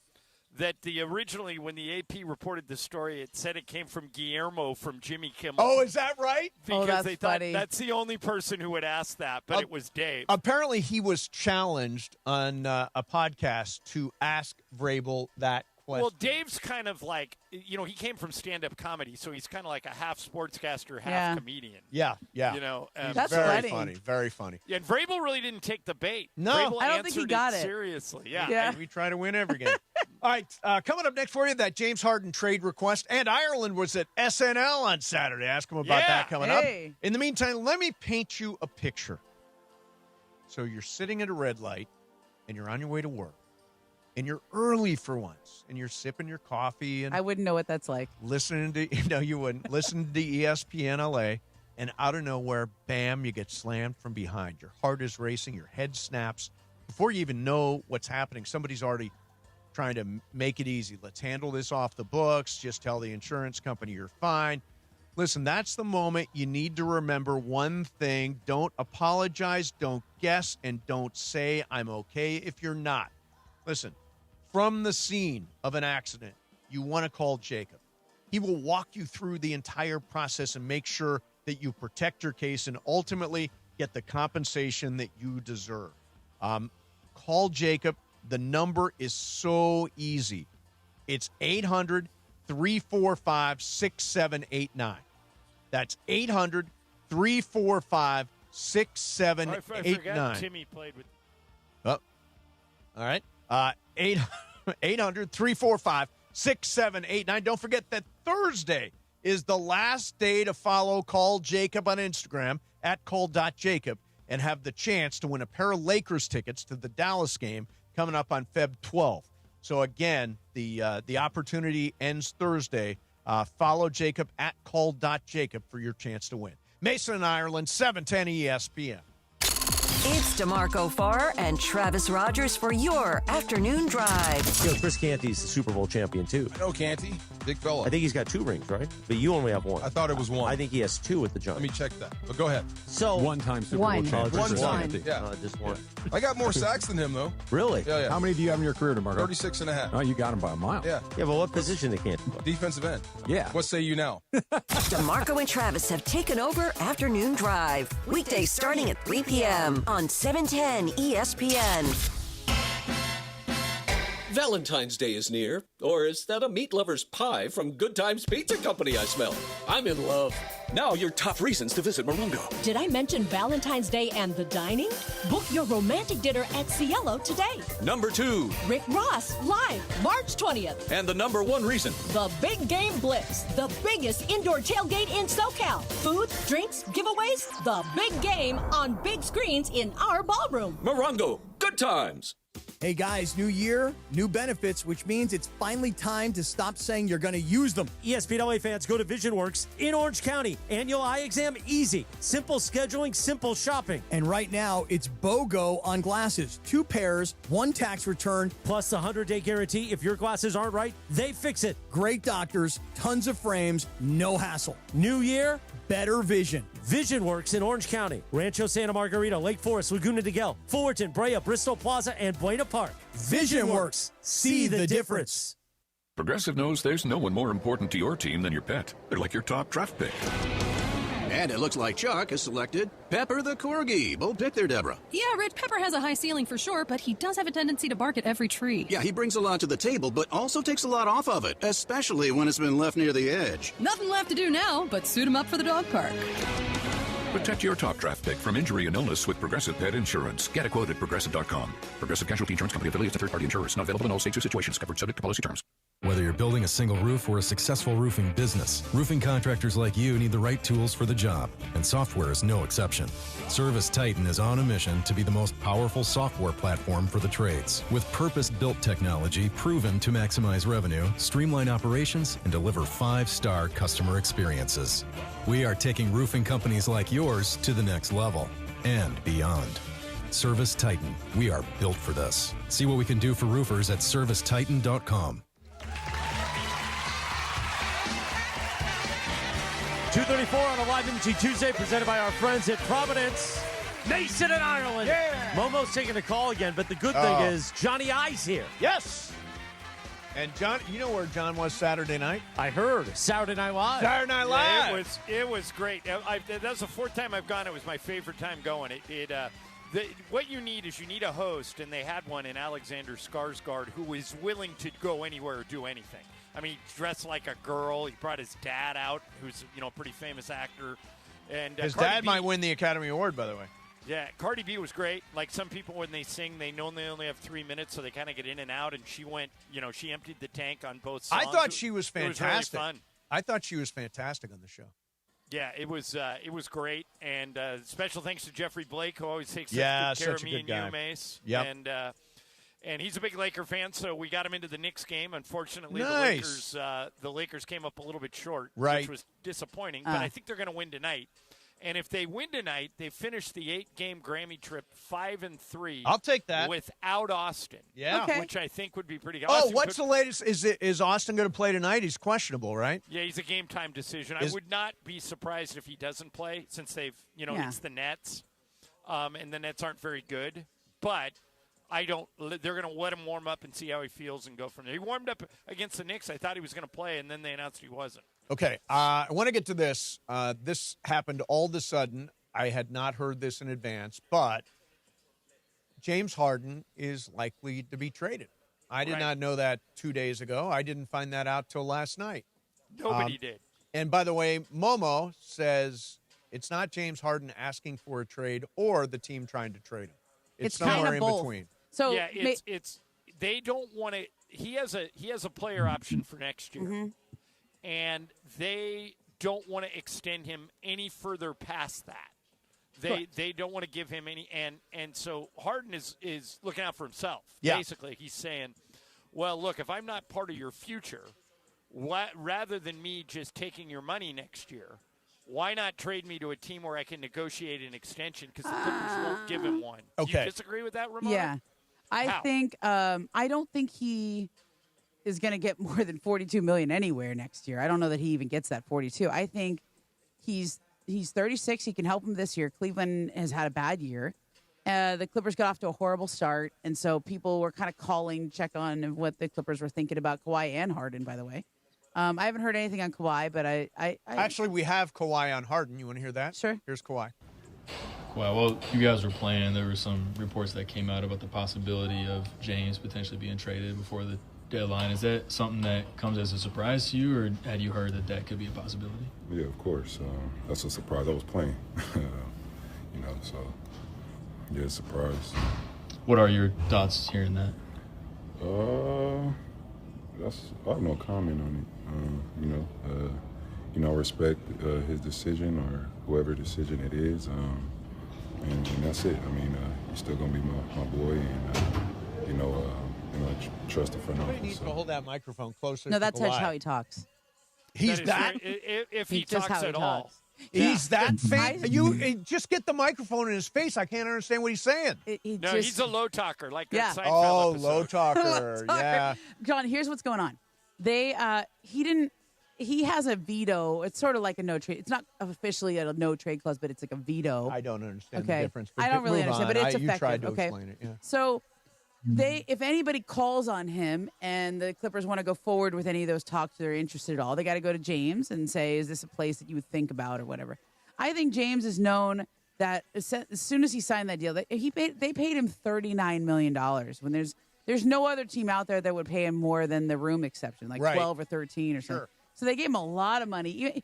He was still third-team All-NBA last year. He's still an elite player. He's put up numbers this year. Yeah, his numbers this year are really good. Right, but there's nobody else who's going to pay him other than the Clippers. So I think they gave him a bunch of money this year. They gave him a non-guaranteed contract for next year. They haven't decided what they're going to do. They have no draft picks coming. They have no real future, if you think about it. Is there anybody on the team besides Zubac who's seen as like a building block kind of guy? Well, Kawhi's had a great year. Yeah, Kawhi has been 34. But do you think is this sailing on the season? Is this kinda? I mean, but Garland's good, and he's 26. He's fine, but the better player in the deal is Harden. Believe it or not, guys, he makes a little bit, not much. It's like $200,000 more. I think Garland makes 39.4. Yeah. And Harden makes 39.2. Right, and so and Garland's 10 years younger. Yeah. And he's a really good player. I think that trade, Ramona, makes sense for both teams, don't you? It gives, I do, totally, because it gives the Clippers a younger player that can be part of their future. Let's say, and Garland's stock is down right now because he's had this weird toe injury, but he's a two-time All-Star. He's a good player, a good shooter. So put him out there and see what happens. Now you can pair him with Zubac. You have the makings of something in the future. Kawhi's only under contract for one more year, and you probably are not going to extend James. Right. And then you're going to have an unhappy James next year. I described it as a reaction. There's the wrong way of putting it. It's a trade. He basically has a no trade clause. It's hard to explain, but he's not gonna agree to this for free. He's going to he's going to want to know if he's being traded to Cleveland, what the Cavs' plans are for him next year. Right, but aren't they a second apron team? Right, but they can get under it. They can. And still pay Harden and get under it? Because I think there could be other players coming with him. Okay. Or coming with Garland. And even Mace, even if they just did Garland for Harden straight up, they saved $200,000. Okay. So, I mean, it makes a lot of sense to me. I'm a little surprised the Clippers have been so good. Yeah, that's what I understand. Why break them up now? They're rolling. And he's a popular guy. Like, people He's a star. Yeah. Yeah, I don't know if you've won. What did they won, Momo? 16 out of 19? Yeah, they lost last night, so the 16 out of 20. Yeah, but still, that's really good. They've been probably the hottest team in the West. Our Spidey sense went up because he missed the game in Phoenix due to personal reasons, and then he stayed behind in Phoenix due to personal reasons, and he was going to miss the game in Philly. I don't think he'll play tomorrow night against the Cavs. It's funny. They're playing the Cavs tomorrow.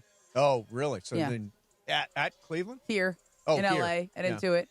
It's a little awkward. Yeah. So, just change uniforms at halftime. Well, I guarantee you if that trade has yet to be completed, you will not see Darius Garland or James Harden in uniform. Yeah, correct. True. Absolutely. They won't do anything to screw that up. All right, coming up next is Game of Games. It is Brian Cohen's game today.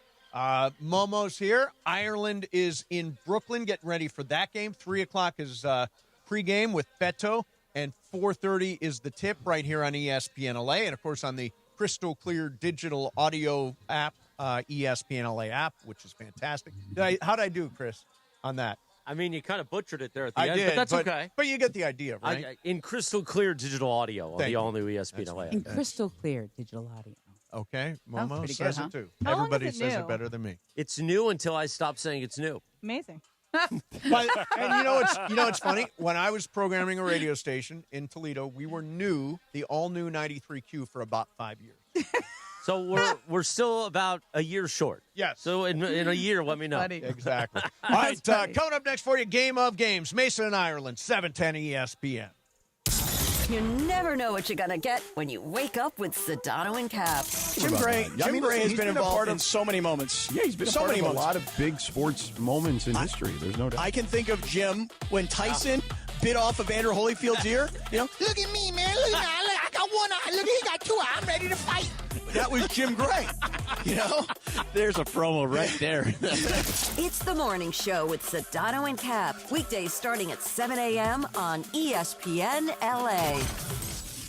For a century, the Genesis Invitational has stood as one of golf's greatest stages, where the game's legends make their mark and history is written. It's official. The round that will long be remembered. Oh, yes! Ludwig Oberg. February 19th through 22nd, celebrate 100 years of championship golf. Experience the drama, the tradition, and the moments that define the Genesis Invitational. Get your tickets now at genesisinvitational.com. Join ESPN LA at Yamava Resort and Casino for Super Sunday and the Monday after. Party with me, Cappy, Morales, and Bergman at the pool deck for our Super Sunday watch party featuring massive screens, nonstop energy, and a legendary guest, quarterback Jim McMahon. We'll be broadcasting the Monday after, live from the resort, celebrating an unforgettable finish to the football season. Super Sunday, the Monday after, one epic weekend. Be there this Sunday at Yamava Resort and Casino. Visit ESPNLA.com for more information and to secure your tickets. You in? Time is valuable. That's why Lowe's Blueprint Takeoffs turn blueprints into quotes faster. Bring us your plans, and we'll generate itemized material lists to make quoting easier so you can get back to building. Plus, at the Lowe's Pro Desk, you get access to thousands of building materials not sold in store. And when your order's ready, we'll deliver everything to the job site. Improving is easy at Lowe's. Access to education changes lives. That's why National University provides flexible online and hybrid programs from associate to doctorate degrees. Since 1971, NU was built to serve non-traditional working and military learners nationwide. NU understands the demands of work, family, and service. Each year, more than 130,000 learners trust National University to move forward. Visit nu.edu to learn more. Mason and Ireland. They say nobody loses like sneaky bastard. Unbelievable. Oh, it pays to be a loser, people. On LA's mega sports station, 710 ESPN. If you're a loser, it pays. Back to the guys. All right, it is game of games time. Ireland and Brooklyn, me and Momo here, and M is here as well. It's Brian Cohen's game. Brian, what do you got rolling? All right, well, this Friday, if you didn't know what day it is, let me tell you, Bob Marley's birthday. Oh, hey, nice. Yeah, a little shout-out to this game, all dedicated to great Bob Marley. Excellent. Also, by the way, also the birthday of, and I'm not making this up, Ronald Reagan, Tom Brokaw, and my mother, Myrna Ireland. Oh, nice. All on February 6th. Cool. I'm Go ahead, Tom Brokaw Brian, I fan. hijacked Brokaw. you. Go ahead. All right, so it's all multiple choice, different kind of mix of questions here. Okay. First one, in what Bob Marley song did Bob sing the lyrics, "One good thing about music, when it hits you, you feel no pain"? Is that Concrete Jungle, I Shot the Sheriff, Frenchtown Rock? Emily. Frenchtown Rock. Momo. Frenchtown Rock. Mace. Concrete Jungle. I'm with Mason. Concrete Jungle. Frenchtown Rock. Woo! Okay, All the right. girls are I on just the followed board. Emily. All right, number 2 here. If you didn't know, Bob Marley's first guitar was homemade, made out of a sardine can. Oh. Okay. What age did he record his first song? 18, 16, or 14? Momo. I'm going to say 14. Mace. I am going to also say 14. I'm with the crowd. Emily. Emily, how old? 14. 14. It is 16. 16. Nobody. Well, missed it. Nobody got it. Mason and I still alive. Em, for your Lucky headphones Loser. aren't working? All right. You want to come sit in here with us? Yeah, go in the Oh, studio. they're working. Okay, All right. I'm sure. That's all right. Next one, All Brian. right, now here. Shout out to San Diego, 91 XFM. Oh, Has a 91X. tradition Yeah. We used to work in that We building. used to work right across the hall from them. One of my favorite stations. They have a tradition every Sunday morning hosting a 2-hour reggae show honoring Bob Marley. What is the show called? Ja Morning Love, Marley's Chapel, or the Church of Bob? Mace. Church of Bob. I'll go Marley's Chapel. Emily. Church of Bob. Momo. Church of Bob. It is the Church of Bob. Sounds Ooh, good. okay, so Mace, you are now out for Lucky Loser. I'm the only one who can do it. Okay. Emily and Ramona have 2 each. Mace has 1. Okay. All right, Bob Marley's final concert was September 23rd, 1980. Where was it at? In Dublin, in Pittsburgh, or in Boston? Last time he performed. Who's the 2? It is to me. I'm gonna go. I'm trying to lose, so I'm gonna go. What was the third one, Brian? Boston. I'll go Boston. Emily. Pittsburgh. Ramona. Let's go Pittsburgh. Sounds Mace. random and true. Pittsburgh. It is Pittsburgh. Random and true, right? Emily 3, Momo 3, Mace 2, John Bupkis. Oh, yeah. John's on a roll. Next one here. What year was Bob Marley awarded the Grammy Lifetime Achievement and the same year the star on the Walk of Fame? 1989, 1994, or 2001? Emily. 94. Momo. Let's go 89. Mace. 94. I think 89 is the wrong answer, so I'm going to go 89. 2001. Oh, none of us got it. Nobody got it. All right. Brian, how many left? I think I got 4 left. Yeah, 4. Okay. Okay. All right, how many studio albums did Bob Marley release? 19, 13, or 8? Momo. Probably me. Let's go with 19. Mace. 19. I'll go 8. Emily. 13. It is 13. Dang. Okay. Emily got that. Thought it was a lot. 4, Momo 3, Mace 2, John Zip. Oh, you're on a roll. So Losing you is get winning. 3 more wrong. 3 left here. All right, another one of these lyrical ones. What song are these Bob Marley's lyrics from? Don't worry about a thing, because every little thing is going to be all right. Okay. 3 Little Birds, No Woman, No Cry, or One Love? Mace. One Love. 3 Little Birds. Emily. One Love. Ramona. What was the other one? No Woman, No Cry. No, it's One Love. It is 3 Little Birds. Oh, Son of a... I was absolutely convinced you were right, Mace. Yeah, I thought it was One Love. I'm trying to hear it. And so wait a minute, Brian, are there only 2 left now? 2 left, yes. All right. That knocks me out. No. Yeah, John's out got altogether. cocky. Now, I'm I'm pretty close to out here, right? No, yeah, you've got to go opposite of Emily. Emily 4, Ramona 3, Mace 2. Okay, Here we go. opposite of Emily. 2 left here. What is Bob Marley's most streamed song on Spotify? Could You Be Loved? Is This Love? Or 3 Little Birds? Emily. 3 Little Birds. Momo.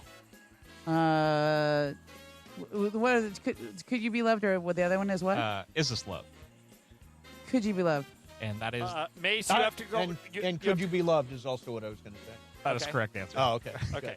So, wait a minute. Emily, you missed that, right? Yep. Yeah. All Okay, right, so we tied. here's 1 left. Let's here's go. the score. Emily 4, Ramona 4, Mace 3. Oh, Mace, you got a And shot. for the record, I have known none of these answers. Yeah. Okay, Brian, I what don't is really know any of them. Just kind of wildly guessing. Last one here. Although Bob, as I said, only won the Lifetime Grammy after his death, how many Grammys have the 4 Marley kids been awarded? Ziggy, Steven, Damien, and Julian, the main 4. Oh, interesting. 28 Grammys, 20 Grammys, or 15 Grammys? Emily. Oh, no, I'm sorry, Momo. You have to go first because you're tied for the lead now. Is it 28, 24, and what? 28, 20, or 15? Let's go with 15. Emily. I'll go 28. Mace, you got to go the other one. I got to whatever go it is. 20. It is 28. 28 total Grammys. That So gives Emily Emily the has win. the Emily wins Yay. it. All right. Either Brian, go low, go high. No. did you do a tiebreaker? Yeah, I did. So Spotify, the most streamed song, Could You Be Loved? How many streams does it have on Spotify? How many streams? Is that And I'll- historically? Yeah, in all just of all history? time, and I'll say it is a very large number. Okay. Okay. I have a number. I've got All a right. guess. Okay, I got one. I wrote down. Everybody got a number? Yeah. All right. I wrote down 122 million. Oh, I Mace? did like 35. I wrote 750 million. I went 250 million. Momo, what'd you do? I had like 35 million. What is it, Brian? 1.3 billion Oh! streams. So I would've Wow, got- Mace. Yeah, that's a lot. That's a lot. Yeah. That is a lot. Did you? Oh no, you were doing a game. Did you see any of the Grammys? I did not. I did. When I got back to the hotel, I watched a little bit of them. Yeah, What'd you probably think? an hour of What'd you think of Cher wandering around the stage? Did you see them. that? I thought they apparently told her what to do, and she didn't do it. No. She was, I think award shows are What kind of happened? built to go haywire. Yes. So, By the way, and she announced the winner of. Would she do an album of the year, Em? It was record of the Record year. of the year. She announced Luther Vandross as the winner. who has been What? dead for many, many years. What was her deal? I don't know. It was supposed to be Kendrick Lamar, and she said Luther Vandross. Well, because the album was called. The song is Luther. The song is called Luther. Oh. So yeah. She had a little Steve Harvey moment or something. Yeah, she did. It was the Al Pacino. Faye Idina Dunaway Menzel. and Warren Beatty. They screwed that up badly. Oh, wait, yeah. John Travolta did the Idina Menzel, right? Adele Nazim. Adele Nazim. That was a great one, too. All right, so, John, what are we expecting? First of all, any update on Austin Reeves? Is he warming up, anything? No, I do not see him warming up. And so officially the Lakers' position is he's a game-time decision. But the Nets have struggled considerably. They're 13-35. And they lost on Sunday, guys, by 53 points. Yep. And 2 weeks ago, they lost by 54 points. So this is a team that's not trying to win, but that doesn't mean they couldn't jump up and win tonight. So we got to be ready. Got to beat the bad teams. Got to beat the bad teams. No, I'm not. Michael wants to put this game in the fridge. By the way, I will not let him. Matt, our engineer, do not turn his mic on, no matter what. I texted with him on Friday and said, you can put this one in the fridge already. He texted back and said right away. As soon as the schedule came out. Have you learned nothing? No. Oh, I've lost one fridge game this year. One. Well, you lose at least one every year. No, you're exaggerating. Tell him, Momo, this game's in the fridge, Momo. Ramona, is this game over? No. Yeah, I agree with Weird you. things can happen. Michael Porter Jr. I want to say Michael Carter Williams. Yeah. Michael Porter Jr. Michael, playing, at the end of a 13-day playing road amazing. trip, our guys were out in New York until 5 in the morning. Been there I forever. think that, by the way, is that something being out in New York? You were there for 4 days, right? Yeah. Nah, it's too cold, Mace. Everybody was in their Yeah, room. it's too Michael cold. did not leave the hotel other than to go to the 2 games. That's right. You didn't go to the piano bar? In my room. You should have gone to the piano bar, Marco. You'd have gone over big on there. I was at happy hour last night with Arlen and Lisa and Mark, Cates, and Trudell. Oh, it was nice. Fun. Yeah, we had a good time. All right. All right, there you have it. There is your Mason and Ireland for Tuesday. And tomorrow, John, I think you're back here, right? Yes, I will be working on literally no sleep. We're getting back at 5 in the morning, and I'm always good on those shows. Yeah, You're not taking a day off? You're not Steve Mason it tomorrow? No. No. I will be in attendance. Of course he will.